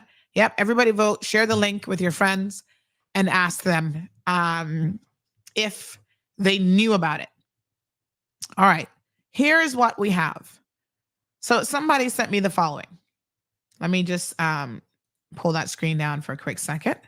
Someone sent me this. They sent the thing. They said they should have shared this via CMR, shaking my head, and then the little blowing smoke out of your nose emoji. I put the little Jesus that smoking the spliff. That's one of my little things. Not insulting anybody, but it is the look on his face that explains. That's like the only reaction. I'm just like, boy, yo. I sent a voice note. Basically, my voice note said, I am sick and tired. Like, my voice note is like, you know what? I'm not even saying nothing. I'm not saying nothing. Because I'm sick and tired of being sick and tired. And I'm also sick and tired of trying to give these people like advice and they don't listen. What is the point? You know? I'm like, I'm just sick of them. And then what are true love fool trolls, which we know who they are, but we're not calling no names. Go run over to CNS because they can hide. Keyboard warriors. It's more like keyboard cowards. they can hide. And oh yeah, she wants the head of communications job. That is why she keep trying to tell the government what to do. No, I am telling you how to reach people. If there's one thing at least that I know how to do is how to reach people. I mean, So I was like, you know what? I'm not advising government no more. I'm sick and tired of trying to tell them what works in terms of strategy, how you communicate with the public. So then the person says, I'm sure not a lot of people knew about it. Do they really want public engagement? I would have watched it had I known earlier. And then, listen to me. I can't even. I'm just like, I can't with these people. I'm tired of talking. Like Aunt Lotta used to say, if you can't hear, you can feel. My daughter asked me a couple days ago, Mommy, what does that mean? And I'm like, oh my gosh, how do I explain this to her? I'm like, well, you have multiple senses, right? Hearing, touch, whatever. So it means that if you don't listen and pay attention, you can't use this one, you're not hearing, then you're going to feel it. You're going to experience it. You're going to go through it. Them old people, that mean they'd be giving you an acid. I couldn't tell her that because then she'd ask me, well, what is that? Because she don't know what that is either. So I wasn't going to introduce her to that concept. So I just kind of try to explain it in a different kind of way. I'm like, people tell you, if you listen, there's no need to reinvent the wheel. If somebody else has done it, somebody else has already made that mistake. That's why parents try to talk to us about life. I've been there, honey child. I've done that. You remember your mother? I know these no good Caribbean men. You stay away from them. You go get your education. They don't mean you're no good. They just here to use you and pile you up one pile of children. You listen to your mama. You listen to your grandma. Because they got some sense a lot of times. They know what they're talking about. And when you don't listen, you have to go through the experience for yourself. There's no need to go through the experience. Generations before you have done it and failed. They're the proof in the pudding. Anyway, I tried to explain it to her. 7-year-olds. Only so many things you can say, honey, chill. Certain things you can't throw in the mix with a 7-year-old. So she's like, I'm not sure I understand. And I said, one day you will. If you can't hear, you can feel. Yes. Anywho, do they want public engagement or not? Maybe they don't. And that's why they don't listen to us. The same old way of them doing things just isn't working. Juju.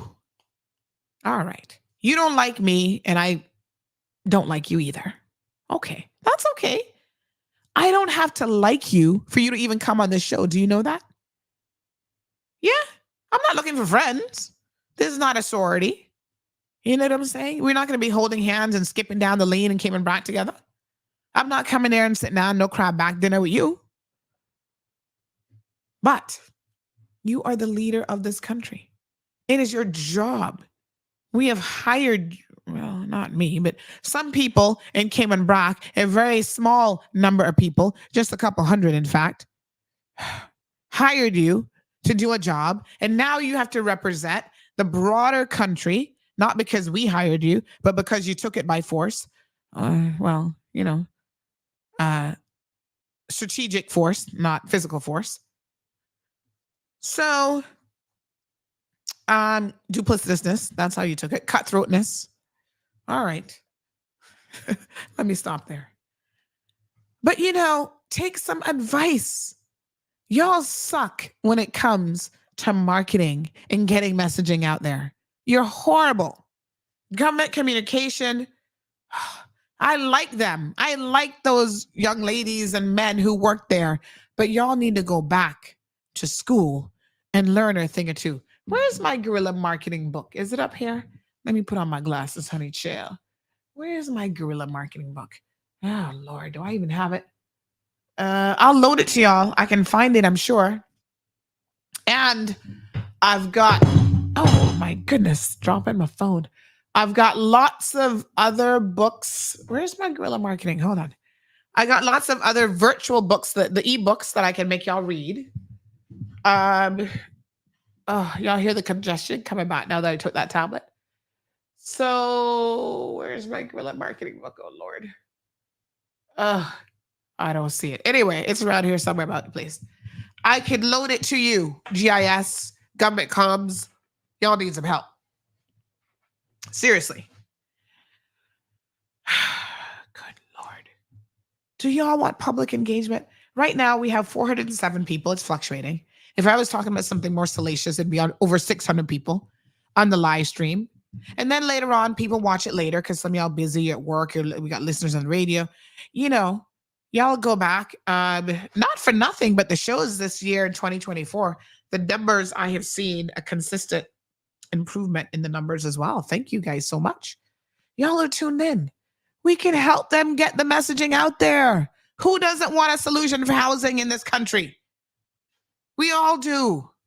Even if we have a house, I want everybody to get to that place of some type of home ownership. Now, what does that look like? It's not going to be a 4,000 square foot for everybody. Okay.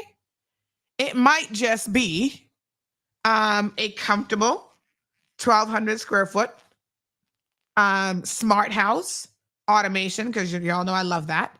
But eco-friendly, you know, get your little solar panels going on your little home. And that's fine. Not everybody needs to be living in a mega mansion. In fact, when you don't live in a mega mansion, that helps us spread out the land a little bit, better usage of space. I just don't know what to say. They don't want to listen. Morning, Johan. He must have just woke up and rolled out of bed. He says maybe it was deliberate. They didn't use the network of CMR, Mafia plus Sandy. I don't know if it's deliberate. I think that, yes, it is deliberate. Let me rephrase that. It is deliberate. Even if they didn't consider it as an option, you know how sometimes I use the phrase that people are willfully ignorant? That is true. There are those people in life who don't want to know. And they turn a blind eye at every possible corner. That is willful ignorance, and that is wrong. And you know what? Let me appeal to Juju's religious side this morning. Because as a woman of the cloth, or so she fancies herself, you should know that there's certain things that the good Lord did not ever intend for humans to do. He never intended for us to be willfully ignorant, right? It's one thing if you don't have the capacity, if you don't have the skills, if you just don't have the intellectual capacity, then it is what it is. You can't help yourself. When God has given you the ability to have common sense, you're an educated woman. You're supposed to be surrounding yourself with civil servants that are likewise trained and educated, so they claim, right? It becomes willful ignorance. Do you want to really engage with the people of this country or not? It's a simple question. So far, 84% of you say that you did not know about this public consultation on public housing. Oh, it's a sad state of affairs. My God. Strong Wilt says that I should call Chris Saunders. He will answer. I don't think Chris Saunders is going to answer me. And I don't even know what I would say to Chris Saunders because I'm so disappointed in him. He's not an honest person. So I can't really have a conversation with people who refuse to be honest. That's a problem for me. And he not gonna be honest. You know, everybody, there's something to be said for redemption. And this is part of our Christian heritage, and we believe, because the Bible says that we must forgive people. And so we have to be open that someone could redeem themselves. And if they come to you with a degree of humbleness and sincerity, would you not forgive the most heinous of people? Well, it's a yes and a no for me. There are certain things that are not forgivable in my book. Okay? Theft, being rude, being froppish, these things, yes, I can forgive. Child abuse, abuse of anybody, sexual abuse of anybody, I don't care whether child or not. These things to me are not forgivable. Abuse of the elderly, yeah, I'm like, you're gonna forgive you for that either. It's a long list, as it turns out. I do not think, now that I reflect on what Chris Saunders has done, that he is capable of any form of redemption, because I think that there's something actually wrong with him. You know, I've spoken to some of his victims, and I believe that what he needs is a good therapist, because it's going to be more than one therapy session, trust me. It's going to be a lifelong situation, but he has to have a coming to Jesus moment where he wants to change. It's the age-old question, can a leopard change its stripes? Part of me thinks that some people can never change.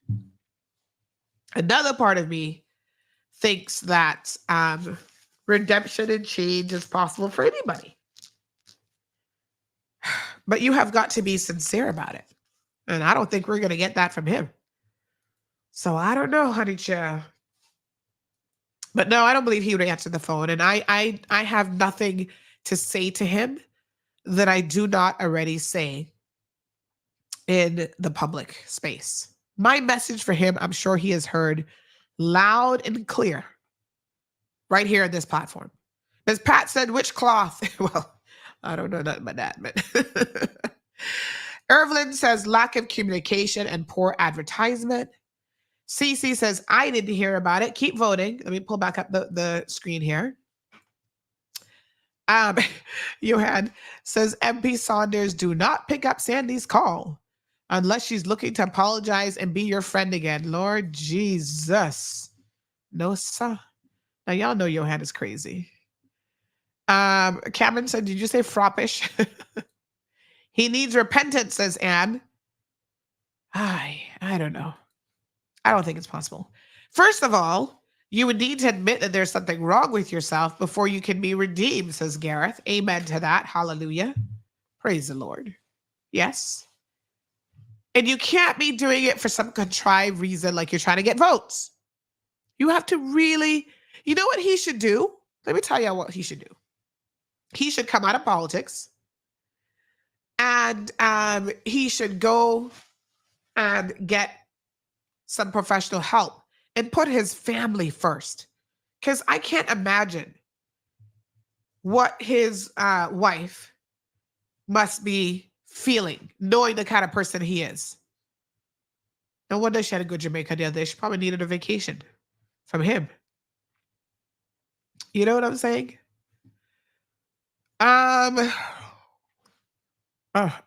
What a hot mess. Somebody say they know that he's listening to play the Hallelujah song. The Hallelujah song or this one? Oh, yes, that one. Whoo, honey child. Let's hit it again. Praise the Lord.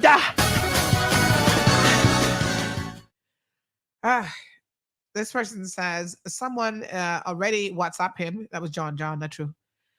Miss Sandra, once you give a reason to not like you, that is what you need to say, because you don't just go around not liking persons. We know all of them give you reasons not to like them, right? And it's nothing personal. Trust me. Oh, okay. Oh, right. So somebody said, FYI, the Chamber Economic Forum started at 9:00. Juliana and ministers probably there. Might be why they're not answering. By the way, is she actually there? Is anybody there this morning that can tell me if she's actually there? The other thing that this person said, thank you so much. Thank you for this.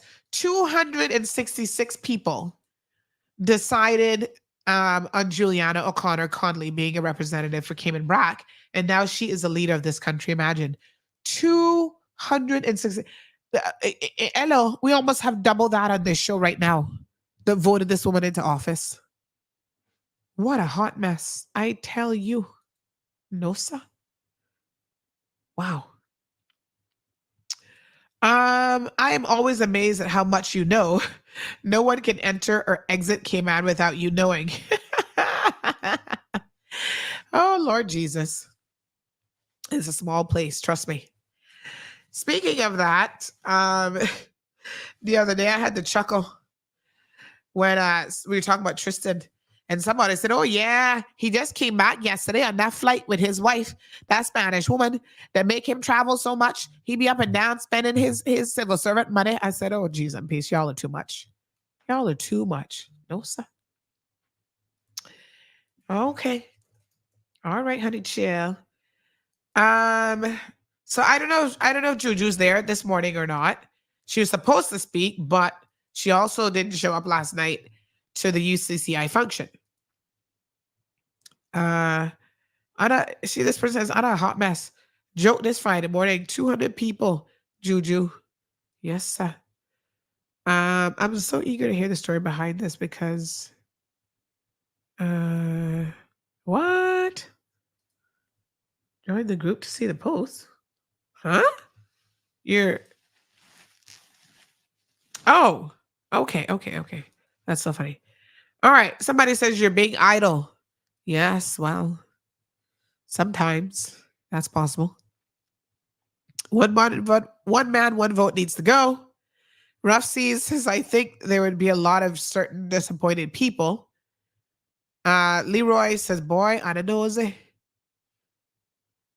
Darlene McKenzie says, maybe too much locals are applying for housing, especially single parents, especially single mothers. Maybe that's the reason for not announcing the information more publicly. Maybe another way to block our less fortunate locals again, or to force them, to get married, more marriages of convenience. I don't know, boy. Let's take a commercial break because as you can hear, I sound like I don't know what, a hot mess.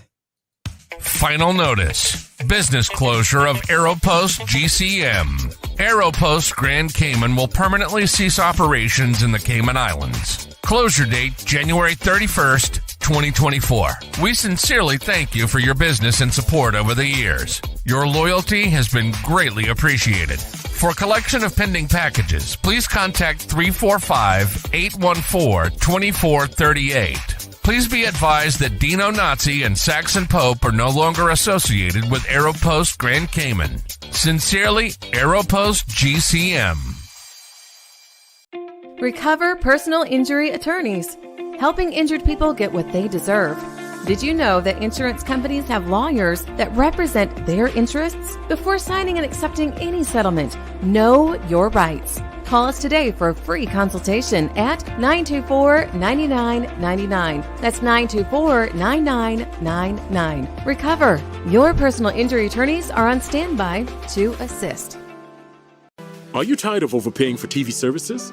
Can't figure out VPNs? Constantly missing your favorite TV shows? And no access to the good stuff on streaming services? The frustration is real, but it doesn't have to be. Contact Roque, Cayman Streaming Pros. We'll put you back in the driver's seat in front of your TV. Call, WhatsApp, or message Roque today on 926-1213. Roque is not a TV service provider. Terms and conditions apply. Hey Cayman, los saluda DJ Yoyo, The Energy, y estás escuchando The Cold Hard Truth con la voz del pueblo, Sandra Hill, todas las mañanas, 7:30 AM, only on Bobo, 89.1 FM. Mga kabayan, nakatutok po kayo sa Cold Hard Truth, hatid ni Sandy Hill, ang nangungunang talk show sa Cayman, ang boses ng masa.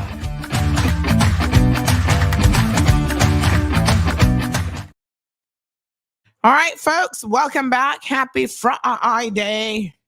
What a hot mess. Michelle says 100% Caymanians need more affordable housing. What gets me is why would you have to hire help to figure out a solution? More spending of money, of the Cayman people's money. Well, I mean, I don't know who they hired, so I can't really speak on that. But in theory, it may be that we need some outside expertise. I mean, it is, possible. But let me see here now. Oh yes, and somebody else said the most interesting thing also is they had it in the middle of the day when everybody's working. Well, you know what? It depends. I have seen you guys tune in for stuff in the middle of the day, all 900 of you, if it's something that you're really invested in. Mind you, if it's a shorter clip, then obviously, it's like a live, like, this is CMR operating live right now from, Bodetown Central. We just had another daylight shooting. Y'all would be tuned in then, because that's like real hot mess sauce on top of sauce. Okay. So,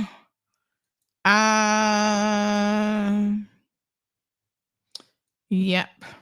So, possible. Okay, 9:30, folks. Let me see what other comments we've got. This person says, hi, I hope all is well. I wonder, oh, yes. Okay. National Housing Trust. Okay, honey child, we got to talk about this. This is another hot mess. My Jesus. My baby Jesus. Okay, I'm going to talk about it because I just remember I got a phone call yesterday. And it's about the National Housing Trust. And then I saw another person messaging this morning about the National Housing Trust. Speaking about affordable housing, we got a problem, folks. The National Housing Trust, apparently, I might be a hot mess. Yes, that is true. But the National Housing Trust is hotter than a hot mess. Listen to me carefully. I'm going to read this to you. And then I'm also going to tell you what else is happening over there at the National Housing Trust. We have got to do better. It's time that we get it together. All right, give me 1 second, folks. This was the message that just came in. Thank you so much to the listener to this program. They have said, I hope all is well. I wanted to know if by any chance, can you please talk about the national housing on the talk show this morning? I've been approved for one of these homes in the West Bay development. I have bought all my furniture from last year and I'm now paying storage each month. They told us that we would have moved in December. That did not happen. Then they told us by the end of January, and we are still not in our homes. We are homeowners, we as homeowners, my apologies, are not being updated and have no clue what is going on. It is getting very frustrating at this point, and we as the homeowners need answers. Is there any way that you can call Jay on the live to see if he can give us some answers and not some made up stories? So I'm asking if there's anything you can do, please. I feel that they are not being put on the. I feel that they are not being put on the stoplight and giving us firm answers. They're not being put on the stoplight. Is it so much homeowners with no answers? It is so much homeowners with no answers. I know that other home workers who gave up their lease, oh my gosh, and their apartment, etc., and no bunking with family. Maybe that's supposed to be now bunking with family members with hopes that the homes would have been done from last year. Can the DG get involved to help us figure out what can be done for us to get in our homes? Okay, honey child, give me 1 second. National Housing Trust Cayman. Let's give them a call. The other thing, I got a phone call yesterday. Now, y'all are not going to like this, but, I'm here to just tell y'all the cold hard truth. Apparently, the National Housing Trust, the people who did construction, work, and built the houses, guess what? They're not getting paid. They're chasing, just like the homeowners are chasing, trying to figure out when they're going to get in their homes. Contractors are chasing the National Housing Development Trust for their money. I mean, imagine that. They did a job and they're supposed to be paid and they can't get their money. What is going on over at the National Housing Development Trust? Remember now, the CEO over there, MD, whatever his official title is, has resigned. What percentage do I have on this phone? I only have 5%. Let's see if that will give us sufficient. If we can get a phone call in. All right. Let us see. 945-7649. Let's see who's in charge over there. It's really not a good look. It's a bad situation. Thank you for calling National Housing Development Trust.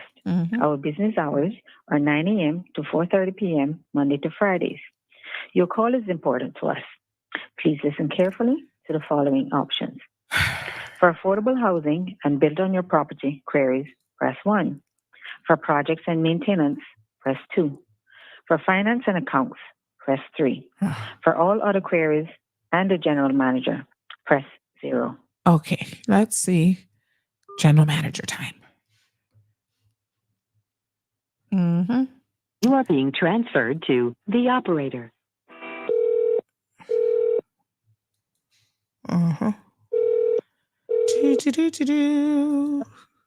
Hudson, how can I help you? Hi, good morning. Good morning. This is Sandra Hill calling from the Cold Hard Truth live on radio. How are you? I'm good, thanks. How are you? Good. I'm trying to get a hold of the general manager, but I'm not sure. Is he still there? Can I have your number and give you a call back? Okay. Will he be calling back or do you? Okay. 936 2626. 2626. And you said your name is? Sandra Hill. Sandra Hill. Yes, ma'am. No problem. Any idea when he might be calling back or whoever? I'm not too sure. Oh, we were hoping to get some answers today. Is anybody available in your finance department that I could speak with? What happened is we're in a meeting at this time. Everybody's in a meeting? Yes, ma'am. Oh, how many staff members do you guys have? I'm just curious. A dozen. A dozen. And they're all in a meeting? Yes, ma'am. Hello? Yes, ma'am. Oh, wow.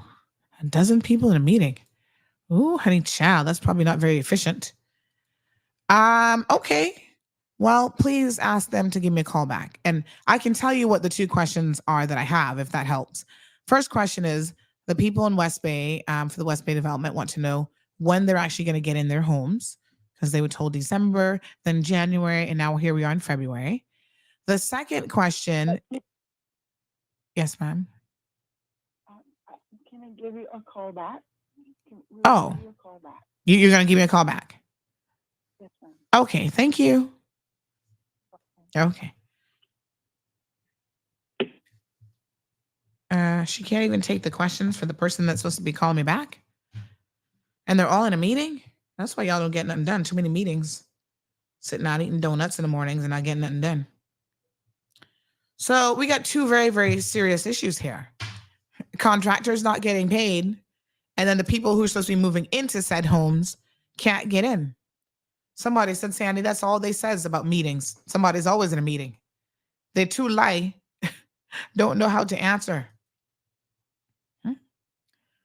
What a hot mess. This other person says from last year, August, we were supposed to be in our home. Me, myself, already bought up all my furniture, being excited and still sitting like ducks. One of the workers stated that Mr. Ramos gave all the contracts to... Okay. We can't read that on air because that would be libelous. I don't have any information in relation to that, so I can't possibly say that about Mr. Ramos. Mm-hmm.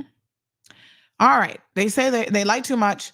They run around now to ask for answers. Well, the people deserve answers. We also need to add to that about Mr. J. He refuses to put a simple crosswalk at the Clifton Hunter High School for the students to cross the street safely on a 50-mile-per-hour road.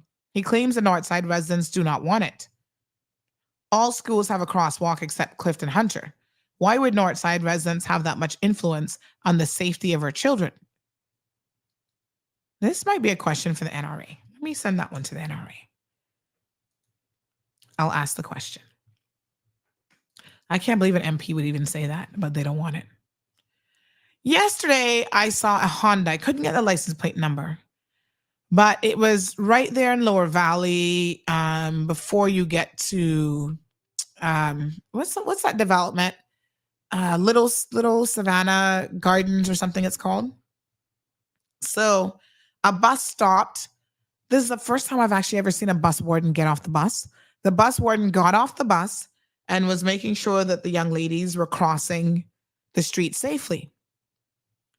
Well, this car almost ran over one of the young ladies. So the bus warden ran around the corner and started taking down the license plate number of the bus. Then they pulled off on the side. And I'm thinking, you already ran through the bus stop sign. Why pull over now? Like, you've already passed the bus. It didn't even make any sense. So hopefully that person actually got the license plate number. Y'all need to pay attention a little bit more. When a school bus stops and they put up their little stop sign, traffic in all directions is supposed to stop so that our children can cross the street safely. All right? What a hot mess.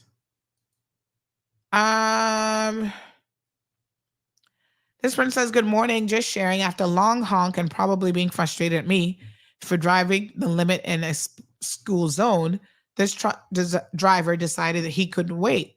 Oh, okay, let's see what these are about. Let them download.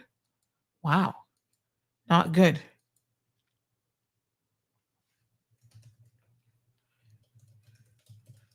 All right. What a hot mess.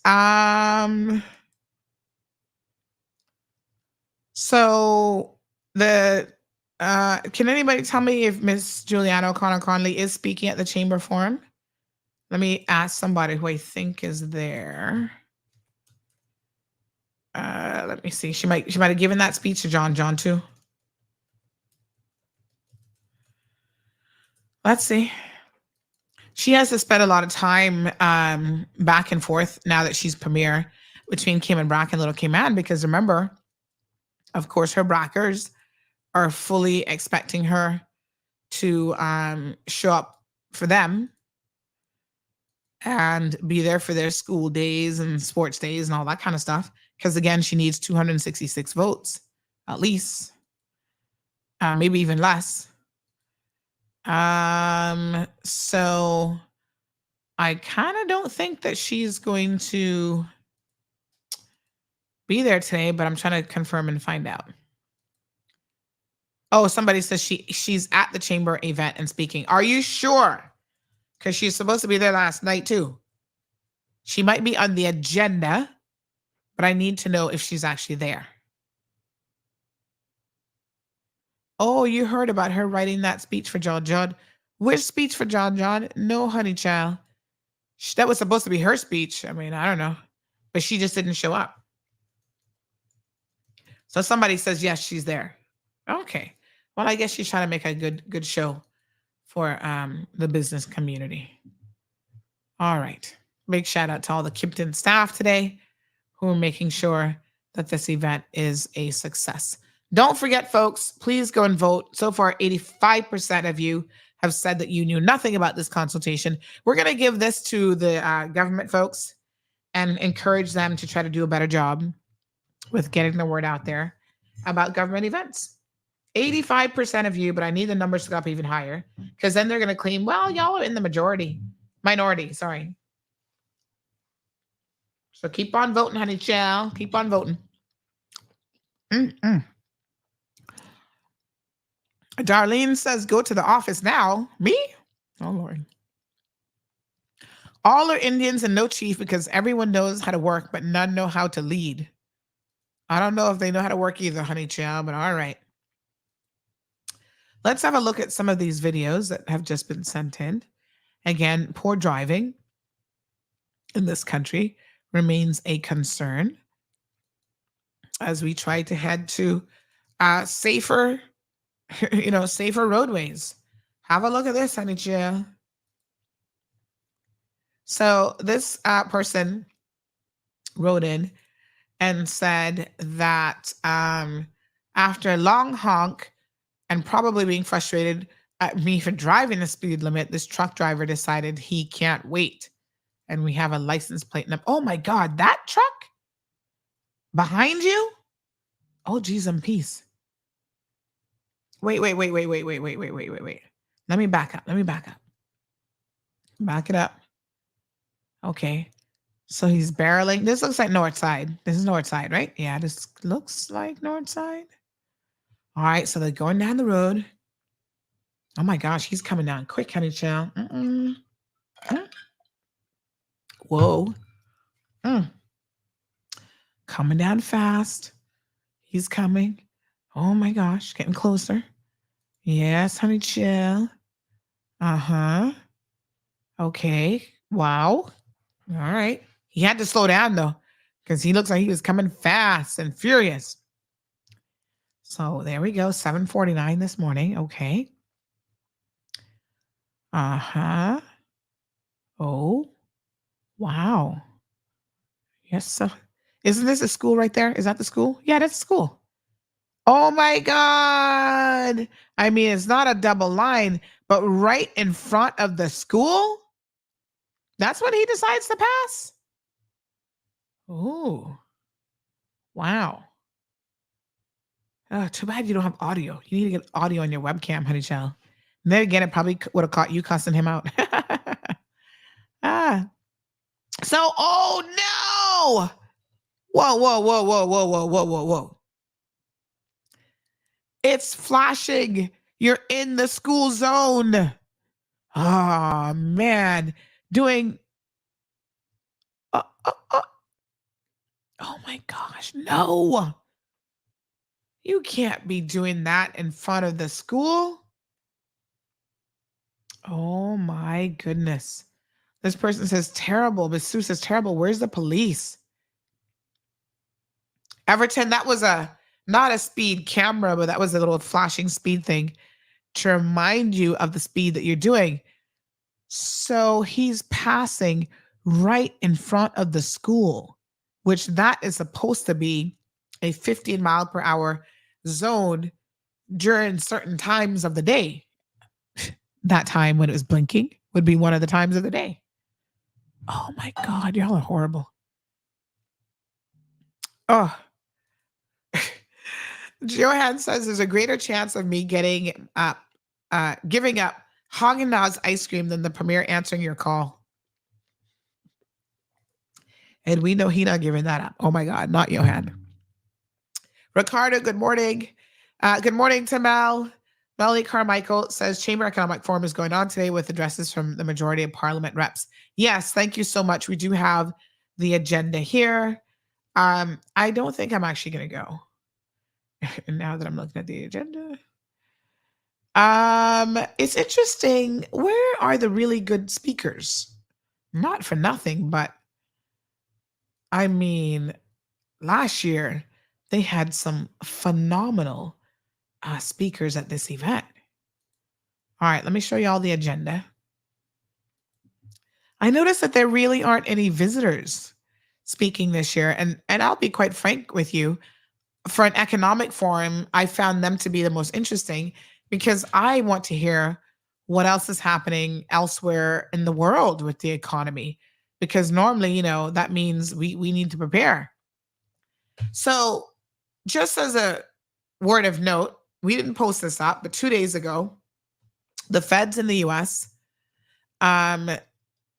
decided to keep the interest rate where it is. So this was 2 days ago. They the Federal Reserve held steady and did not increase, nor did they decrease, but still, it's a good sign. They decided to leave the interest rate alone. So this was on Wednesday. They announced that they were keeping the interest rate at its current level amid improving consumer confidence and a declining inflation rate, is what they say. So they're saying that the current rate has been enough to knock inflation down towards the central bank's 2% target. Okay. So we've remained at 5.25% to 5.5% since last summer, and that followed 11 increases, which began in March of 2022. So the rate sets a benchmark for other interest rates throughout the economy, including from credit cards to mortgages, businesses, and auto loans. Of course, we know it all too well when it comes to our loans here in the Cayman Islands. So that's a good sign. Not decreasing it, not that good, but still. So this is the chamber forum this morning. It's being held today at the Kimpton. And they've got some interesting speakers nonetheless. But still, I was hoping we could have, so we have a gentleman speaking on the future of technology in the Cayman Islands. That segment is sponsored by the DART organization. That's Brandon Caruana. Says that he's a founder and CEO of Tenet Bank. Never heard of him. And Carton Group. Never really heard of them either. I looked them up a couple of days ago and I still don't know who they are. And then they're going to have a panel discussion. And then they've got audience questions, lunch, and so on. I like the Kimpton. They always host very, very good events. Speaking of the DART organization, let's give them a big shout out this morning. Kudos. They have, I saw this and I thought, oh, wow, this is quite good. And I like this idea. I'm going to tell you all about it. I like this idea for, hold on now. Let me show you guys. I like this idea of them having, and I think that this is good work experience for our young people. So some of our young people got the opportunity to train in Anguilla and in the tourism. So Caymanians experience Anguilla in work exchange program. Let me show you all this little picture. So DART has taken the initiative because government has failed. So somebody's got to do it. They've taken the initiative to say, right, we're in the hospitality business. We want workers, but we want workers to be trained to actually work properly in our properties. They're not working at the local fast food joint. If it's a residences of the ladies and gentlemen of the Ritz-Carlton, they have to come in a particular way. They have to really be trained. Look at those young little Caymanian faces. Yes. So they hired a former employee who was heading up, I forget what it was called when she was there, but it was part of Works Now, but where they did like training for Caymanians and stuff like that. So she was over there. And now she's heading up the DART hospitality program. And so this was very, very interesting that they had this work exchange program where 4 young Caymanians who are working in hospitality were able to go and work at the luxurious Four Seasons Resort and Residences in Anguilla. Because remember, that's a DART-owned property. And so they're recent graduates of the DART Hospitality Training Program. They spent 2 weeks there, and we see them here. They are from the Hampton by Hilton, Mikal Baden in Kiana,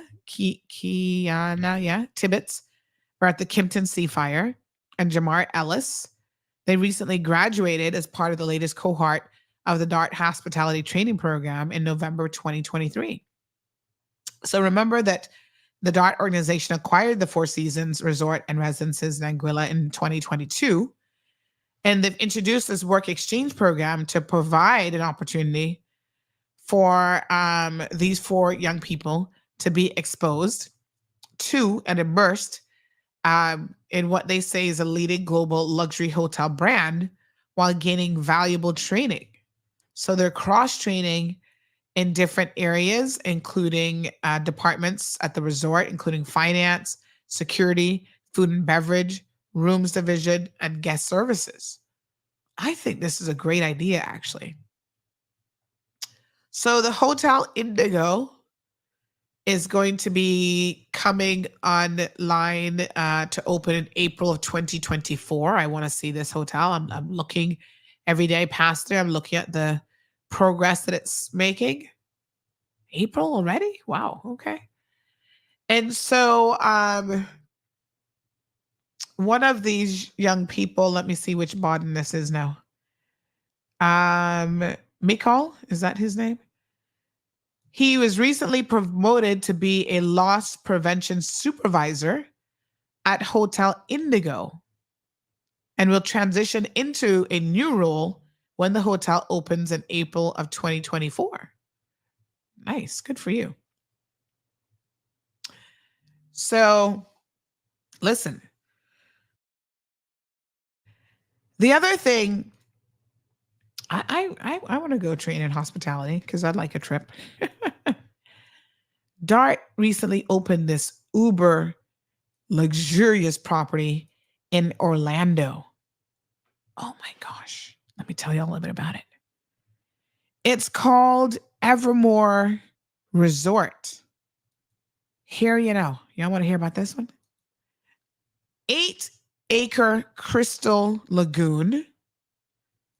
The Conrad Hotel, 4-bedroom flats and houses with 5 to 10 bedrooms. Wow. Honey, chill. In fact, I think I told Renee to do a story on this property because it's already winning all sorts of recognitions across the US and it has literally just opened. It's quite an impressive property. We'll see. I'm going to remind her about the story. But yes, it's called Evermore Resort. Right there, it's Orlando's newest luxury property. And of course, you know, when you go to Orlando, who are you going to see? Disney. Mickey Mouse. So go check it out. Looks nice. They're on Expedia.com. They're on Booking.com. Yes, sir. Mm-hmm. Nice. I mean, look at this hotel. Let me show y'all a little snippet of it. Look at this. Like there's a lagoon. You can go kayaking like right in the hotel. Wow. Orlando's first ever beach paradise. Wow. They built the beach? What? Oh my gosh. They've got houses, sleeps up to 32 guests, private heated pool, outdoor kitchen with a gas grill. They've got flats, 4-bedroom, 4-bathroom apartments, sleeps up to 11, kids bunk room with 4 beds and bathroom. Whoa. Let's look at that one. What does that look like? Wow. Nice. Huh. Yes, sir. Vacation all day, they say. Crystal clear views of Evermore Bay's crystal clear waters. Okay. Congrats. Looks good to me. And then the Conrad Hotel is like the hotel part of it. 433 luxury guest rooms and suites.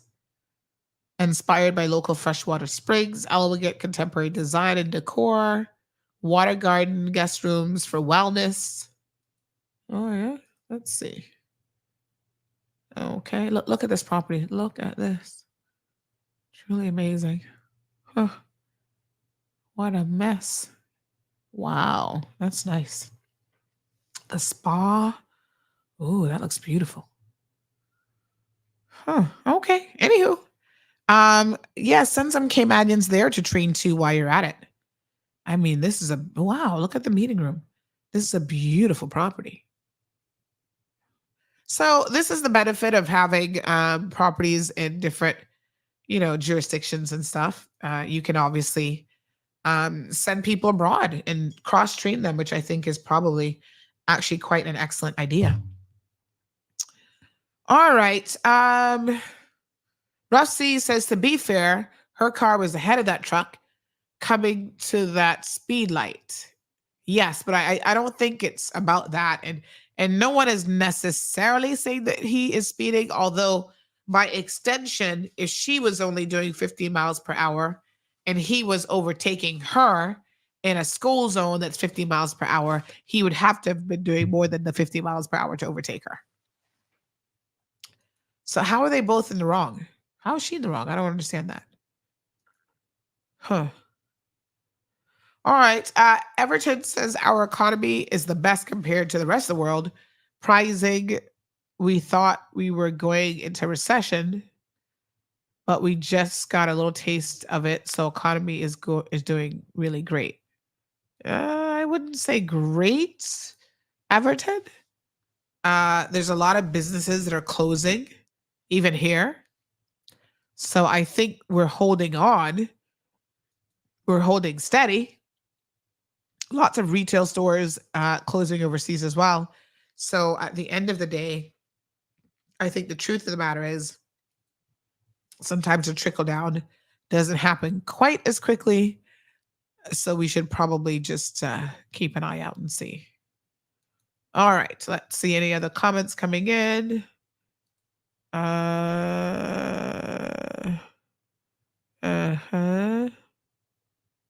What? Oh my God. Oh, yuck. What the heck? Yeah. So the news is starting to spread this morning about the young man that I told you guys passed away. So sad. All right, let's talk about a story. Yep, that's the one. Let's talk about this story in the BRAC. So this woman is being accused. She's not yet charged, but she is being accused of stabbing a man in the BRAC. And so let me try to suss this out for you guys. It sounds like a pretty wild story. She goes by Dan. Her name is Danitza Wood.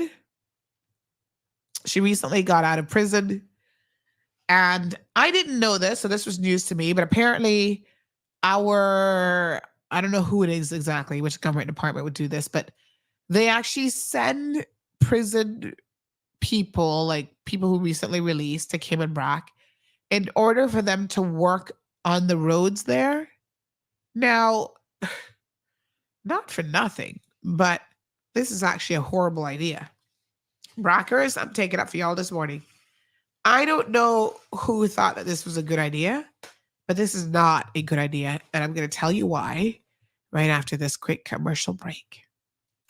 In the mornings, no one wants to miss listening to the Cold Hard Truth or reading CMR. Cayman's #1 news platform has made your morning commute fun again. Pass this time with the Cold Hard Truth on weekdays from 7:30 a.m. Talk radio that's engaging, entertaining, and enlightening. But be careful. Some mornings it's so hot, you might run into a bit of trouble.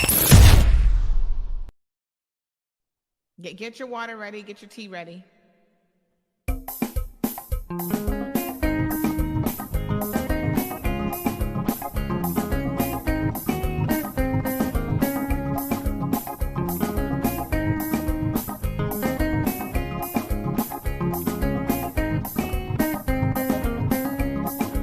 Sandra all the time is here with the cold hard truth. She's the ears and the eyes for me and you. Every day, everyone want to hear from Sandra. And every time on the air, she's getting better. Tell your sister, tell your brother, tell your mama, call Sandra. All right, folks. Thank you very much. Just had to sort out my little sinuses here. All right. So listen. Apparently, they send people to Cayman Brac to work on their road as part of their road crew who have a criminal record. Y'all might know this, but I've mentioned it before, that there is already a problem with people on the road crew out there allegedly being involved in the distribution of drugs in Cayman Brac. My sources have told me that they are part of the drug distribution network, as though they needed one in Cayman Brac. That's how a lot of the drugs are moved around. Child, they making home deliveries, apparently. The road crews that work for government. So you take someone who is already a convicted criminal, was just in jail, and you put them in that type of an environment? Yeah. So somebody was saying to me that the situation in Brac is so bad. They've got house break-ins and burglaries all the time. You know, a lot of the snowbirds who are there seasonally and their nice homes, they can't even feel safe leaving their homes there because people break in and take the furniture. And next thing you know, they see the furniture in somebody else's house down on the bluff or the West End or wherever. Absolutely ridiculous and crazy, if you ask me. So anyway, this Danitza, whatever her name is, Wood, Dan, was part of this road crew and working there. And she got into some kind of altercation with this man and stabbed him up. So now she is in trouble. She's been arrested. And the police say that they're continuing the investigations. Now, my Brac sources, you know, we got sources all over the place, told me that if she had stabbed him just a few more centimeters over, she would have stabbed this man right in the heart.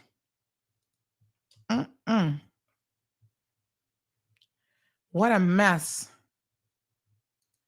Wow. 46-year-old Danitza Wood. My God. I cannot believe it. So they have arrested her now. So reports are that on January the 28th, the woman was at a bar in Cayman Brac when she asked the man for a drink. When he refused, she stabbed him in the chest. Lord Jesus. It's horrible. Yep, stabbed the man in the chest because he wouldn't buy her a drink. Imagine if she wanted something more from him, what she would have done. Now, I wonder what they're going to charge her with. I mean, she's only arrested, did they say, suspicion of assault GBH. When you stab somebody in the chest, to me, that's a little bit more than GBH. That could very well be, honey child, I'm on the radio. Okay, close to 10:30. Thanks, son. All right, bye. That's my favorite bank calling me. I had a little problem with the app, so now they're going to help me get it sorted out. Go there, CNB. So yeah, she stabbed the man in the chest because he wouldn't buy her a drink. And I think that she was in jail for another stabbing incident, if my memory serves me correctly, based on what my sources were saying yesterday. Wow. So after she stabbed him in the chest, she left Cayman Brac the next morning on the next flight and came back here. Well, he didn't go far enough, honey child, because they still arrested her. Wow. This is how my Brac sources described her. I heard that a woman stabbed so-and-so, the victim, but heard that she dipped out when she did it. One mad woman that they called Dan, she just got out of prison and from Grand. Came to Cayman Brac to work road works and sell drugs, I heard. What did I tell y'all? And was on probation. I don't know if that's the same incident. It turns out it is. Apparently, sources say that she had aimed, not that she's probably aiming, but if she had gone a few centimeters more, it would have gone straight to his heart. And he had to be flown out. So, you stab somebody in the chest. I don't know. That's. I think you can find a more serious charge than that, but we'll see. I'm wishing that young man a full recovery. James Christian says, morning, Miss Sandra. Can I have your number? Speaking of that, yes, you may have my number, but let me tell y'all how crazy people are. Somebody messaged me the other day. Now y'all must be in drugs. Someone messaged me and they were asking me some personal questions. And I thought, oh, this person must be crazy. They can't be serious. Because if you know, you know. Honey, chill. This is what they said. Let me see if I can find this one now. This was, where'd the message go? Then they claim, oh, I'm sorry, I have the wrong Sandra. So you better have the wrong Sandra. Because you ain't talking to me like that, honey, chill. Who the hell are you? Me and you not no friends. How about if they can call me? And something about oh, can I call you? And I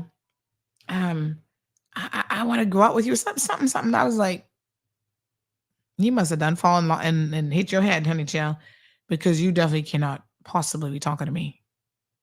I was like, excuse me, I'm a happily married woman with a child. Who are you talking to? Who are you trying to ask out?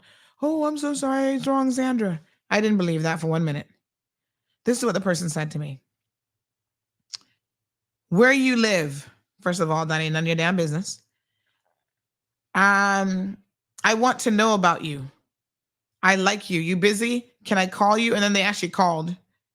Do you have a boyfriend? I was like, excuse me? Who is this? I said, I'm a happily married woman. Cease messaging me foolishness. That's the only warning you can get. Yeah, that's the only thing I message him. Oh, I'm so sorry to be honest to you. I'm so sorry to be honest to you. I mistake texting the wrong number, Miss Sandra. Okay. Just forget the text. It wasn't meant for you. Sorry. Have a good night, and I'm sorry for the Miss Sandra. Don't message me again. Okay. All right. I tell you, boy, these people. I don't know what the hell to do them. Debbie, morning. Alejandro says that's like the fourth gal stabbing in Cayman. 3 dead from this. Yeah, I mean, that to me, that's attempted murder. But anyway, I'll leave it up to the DPP to figure it out. How was she able to leave the Brac? Yeah, it's those type of questions that make you wonder. You can stab somebody and then just get on a plane and come back to Grand Cayman. Oh, yo, what a thing. Marshall say, when they call you talking a certain way, you have to say, I is married now.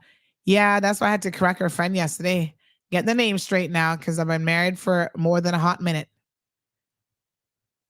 Oh, who was asking for my number? I forgot all about you, sir. Mr. James Christian.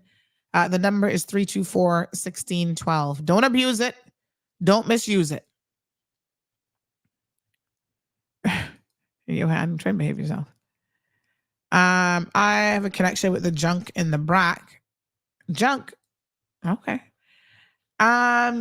You sure they didn't have the right person? Because they probably did, and because of how you answered that person, they switch up real quick. Siobhan, they better switch up. I put Marlon in them. Show Marlon the message. He'll fix them. Nikki having a good laugh. Everton says swim.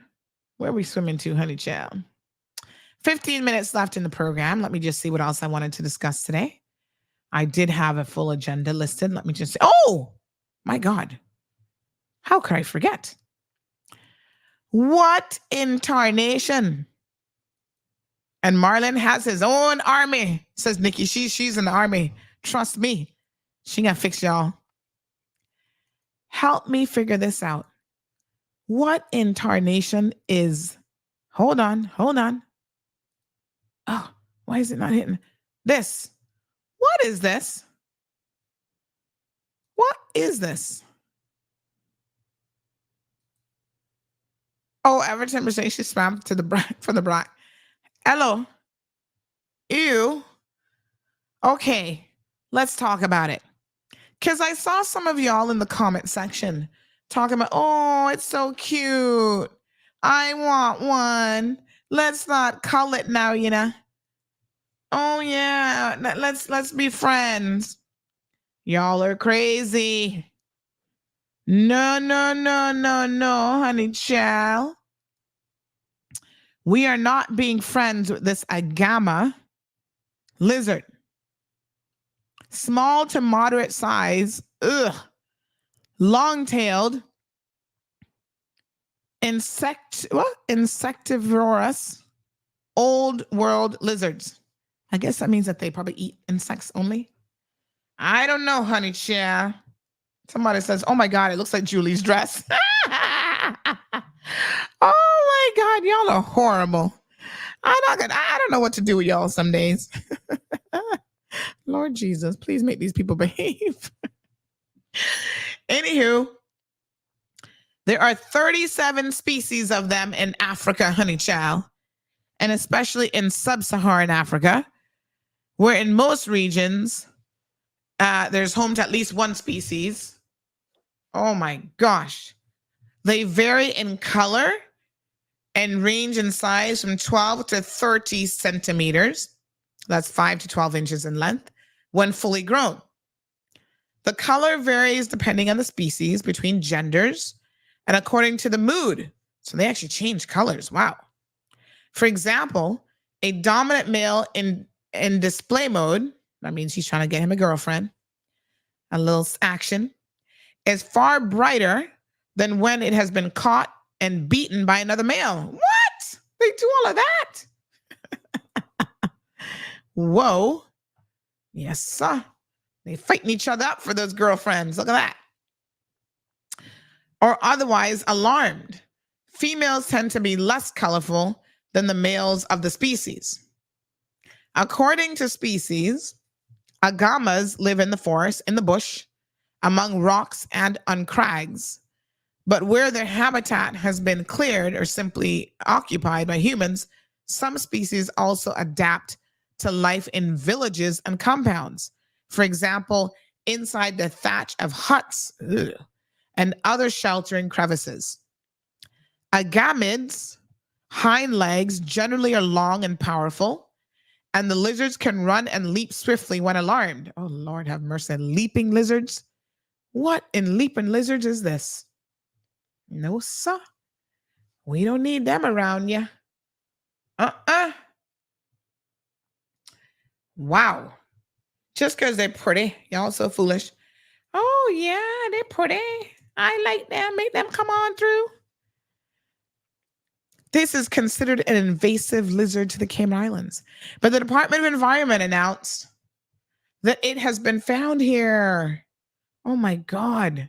How did it get here? It must have been in a container. The red-headed rocky agama, they also call it the agama, from the family of Agamidae, was recorded in the Cayman Islands on Thursday, January the 25th. Oh my goodness. So, they say apparently it's a popular animal in the pet trade. It was introduced to South Florida, where it has established and become extremely common. They're keeping an eye on the red-headed one, which is what they say was found here, which can be, they say this is worrying because they are now concerned that this could be the next green iguana. And we do not, I assure you, want that to be the case. If you see this lizard, please, folks, do your civic duty and contact the DOE's terrestrial unit immediately. They have a WhatsApp number, 925-7625. Or you can email doe@gov.ky. I would say also grab it. Yes, they say contain it if possible. Yeah, put a bucket over it. I know he better not come in my yard. Because anyhow, put Miss Stacy on notice because she the one out in the garden. Miss Stacy, if you see this agama, put one bucket over him and call 911. Mind you, they did not tell you to call 911. Who did they tell you to call? DOE 925-7625 is the WhatsApp number. You can notify them. So this agama lizard, just to tell you a little bit more about them, are extremely active during the day.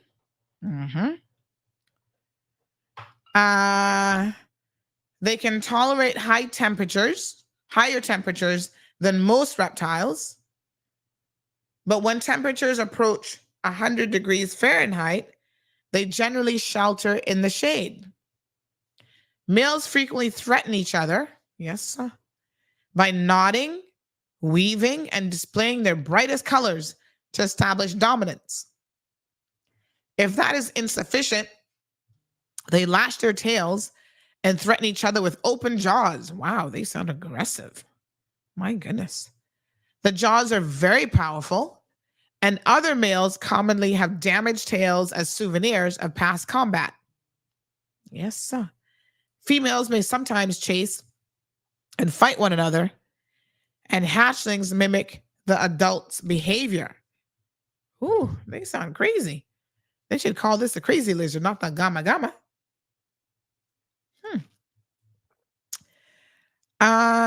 They say that they hunt prey by sight and snatching it up opportunistically. Incisor-like front teeth and powerful jaws are adapted to dealing with quite large, hard prey. Oh. They may also eat eggs of other lizards and sometimes feed on vegetable matter, such as grass, berries, and seeds. They're not formally, this is funny, this is hilarious. They are not formally polygamous. How would you be formally polygamous as a lizard? They're not formally polygamous. Dominant males commonly accommodate several females at a time in their territory. Okay, then. They might fit right into the Cayman Islands community after all. My goodness. During courtship, and also when asserting his territory, the male bobs his head in display, and that gives rise to some of the common names, such as Afrikaans Kugelmanger, literally meaning little mocking man. Females occasionally initiate courtship by offering their hindquarters, yes, sir, to the male and provoking him to catch her. Caymanians, all right. They Caymanians, man. Typically, the breeding season is timed for eggs to be laid during the season after the rains, and eggs are laid in clutches of up to 12, depending on the species and the size of the female. Wow. We don't need no more non-indigenous reptiles here in the Cayman Islands. Okay? They don't know how many is here. So I'm hoping like maybe it's just like one, and it can't mate. Can it mate with other types of lizard? Like can it mate with like I don't know, a common lizard, a rock lizard? Can it try to hump an iguana? Like, I don't know exactly how this would work. So they come in all sorts of different colors. I must say that they are indeed very, very colorful. But don't be fooled just by something because it looked pretty. Because, you know, y'all already fooled by that with your politicians. Oh, they fooled me into voting from. Yep, they sure did. So please, I'm begging y'all, if you see this thing, oh my God, you got to see how they flare up. Hold on. Let me see if I can get you a flaring lizard face. Please, please, please. We do not need this here. Okay? Look at these pictures. Here's one. This is when they get aggressive with you. Look at this. Oh my gosh. Whoa, that looks scary. If I saw that run around my garden, I'd be scared to death. I'd be like, what the hell? Here's another one. Yeah, boy. They are beautiful in color, but here's another one. Yeah, those hind legs look powerful. Oh my God. I hope that they don't start to procreate, showing their behinds around us. Okay. It's really, really important, folks, from the environmental perspective, that we try to keep these invasive species out, because unfortunately they wreak havoc on the native species. That's why the poor blue iguana, you know, one of the reasons why they're having such a hard time, and because the green iguana has really just done a number on our habitat. And by the way, the number of green iguanas, I think, was significantly impacted. I forget how many millions they must have collected by the culling program. But it now appears to me that they are resurging yet again, because I'm seeing a lot of the teenagers out and about. And so maybe they need to kickstart that culling program again, because we got to keep them, we got to keep them at bay. Population control, Jackie says, is there only one? So do they worry will mate with the different species? Well, this is my question. They didn't exactly say. They may not know whether it is one or a pair or whatever, but I'll try to get some more answers, Jackie, because I think that may very well help. So I don't know. Pretty scary though.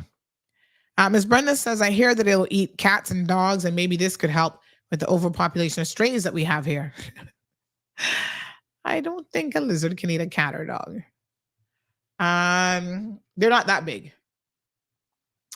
But yeah, but listen, this is the thing, right? You don't ever want to introduce a foreign species to try to control other things like cats or dogs, because believe me when I tell you, that has been tried in other jurisdictions and failed miserably. So they are pretty for sure. Without a doubt, they are leaping lizards. Yeah, they look pretty, but don't be fooled. Just because something looks good does not mean it is good for you. Look at that one. And look at this one. This is them leaping. So they leap. Oh my God. I can't imagine this like jumping on me. Woo, heart attack. Look at this one. Whoa. Wow. No, honey child. We don't need them around. Yeah. Take them away. Alejandro says, no, they can't crossbreed. Well, I don't know, because didn't they have some lizards in Cayman Brac crossbreeding that they didn't think, were they crossbreeding with the blue iguana? Two lizards that they didn't think could crossbreed all of a sudden started crossbreeding in Cayman Brac, I think it was, or somewhere about. And then they, next thing you know, somebody says Juliana dressed the last multicolored one. Y'all are horrible. Can I tell y'all? Y'all are just ridiculous. The lizards come for revenge for the culling of the iguanas. They are way worse, but not surprised. We're living in the days of revelation, says this person. If I see it, I'm going to kill it and then call. I'm not giving them a chance with it, honey child. Yes, sir. Morning, Sandy. Just heard you read the message from someone wanting to find out about you. Sounds like you going too famous and may need a bodyguard. Lord Jesus. Don't make Gigi see that lizard. This person says, right? Because she'd be like, oh, I want to keep it as a pet. I'm like, no. Oh my gosh.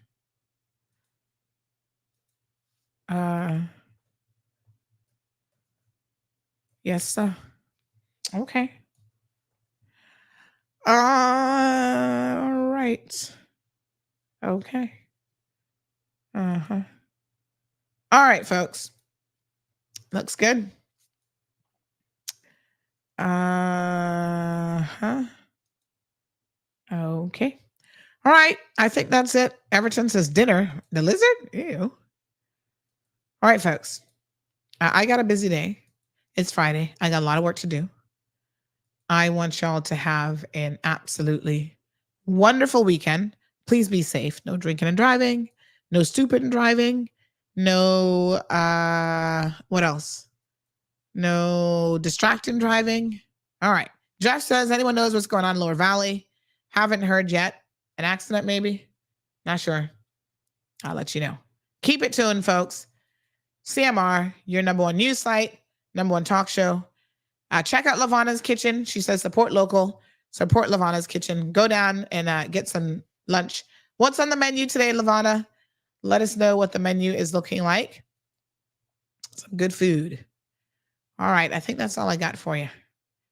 I want y'all to please, by all means, be safe out there. Okay. All right, honey, chill. If I go to the economic forum, I'll tell you guys what's going on. Otherwise, maybe I'll get the recordings. Maybe not. I'll let y'all know. I doubt anything earth-shattering has been shared thus far. But again, the guest speakers include the Honorable Juliana O'Connor-Connolly. Alexa says, I don't know that. The Honorable Kenneth Bryan, Minister of Tourism and Ports. They've got Paul Biles, who's Director of FTS. They have Dan DeFinis, Sarah Hobbs, Charlie McConnell, and a bunch of others. And not for nothing, but why is Andre in conversation with Honorable Andre Ebanks? Why is he all the way down at 420? That's when people start to leave. So that's a little bit weird. I don't know. I feel like something's going on there that I don't quite know anything about.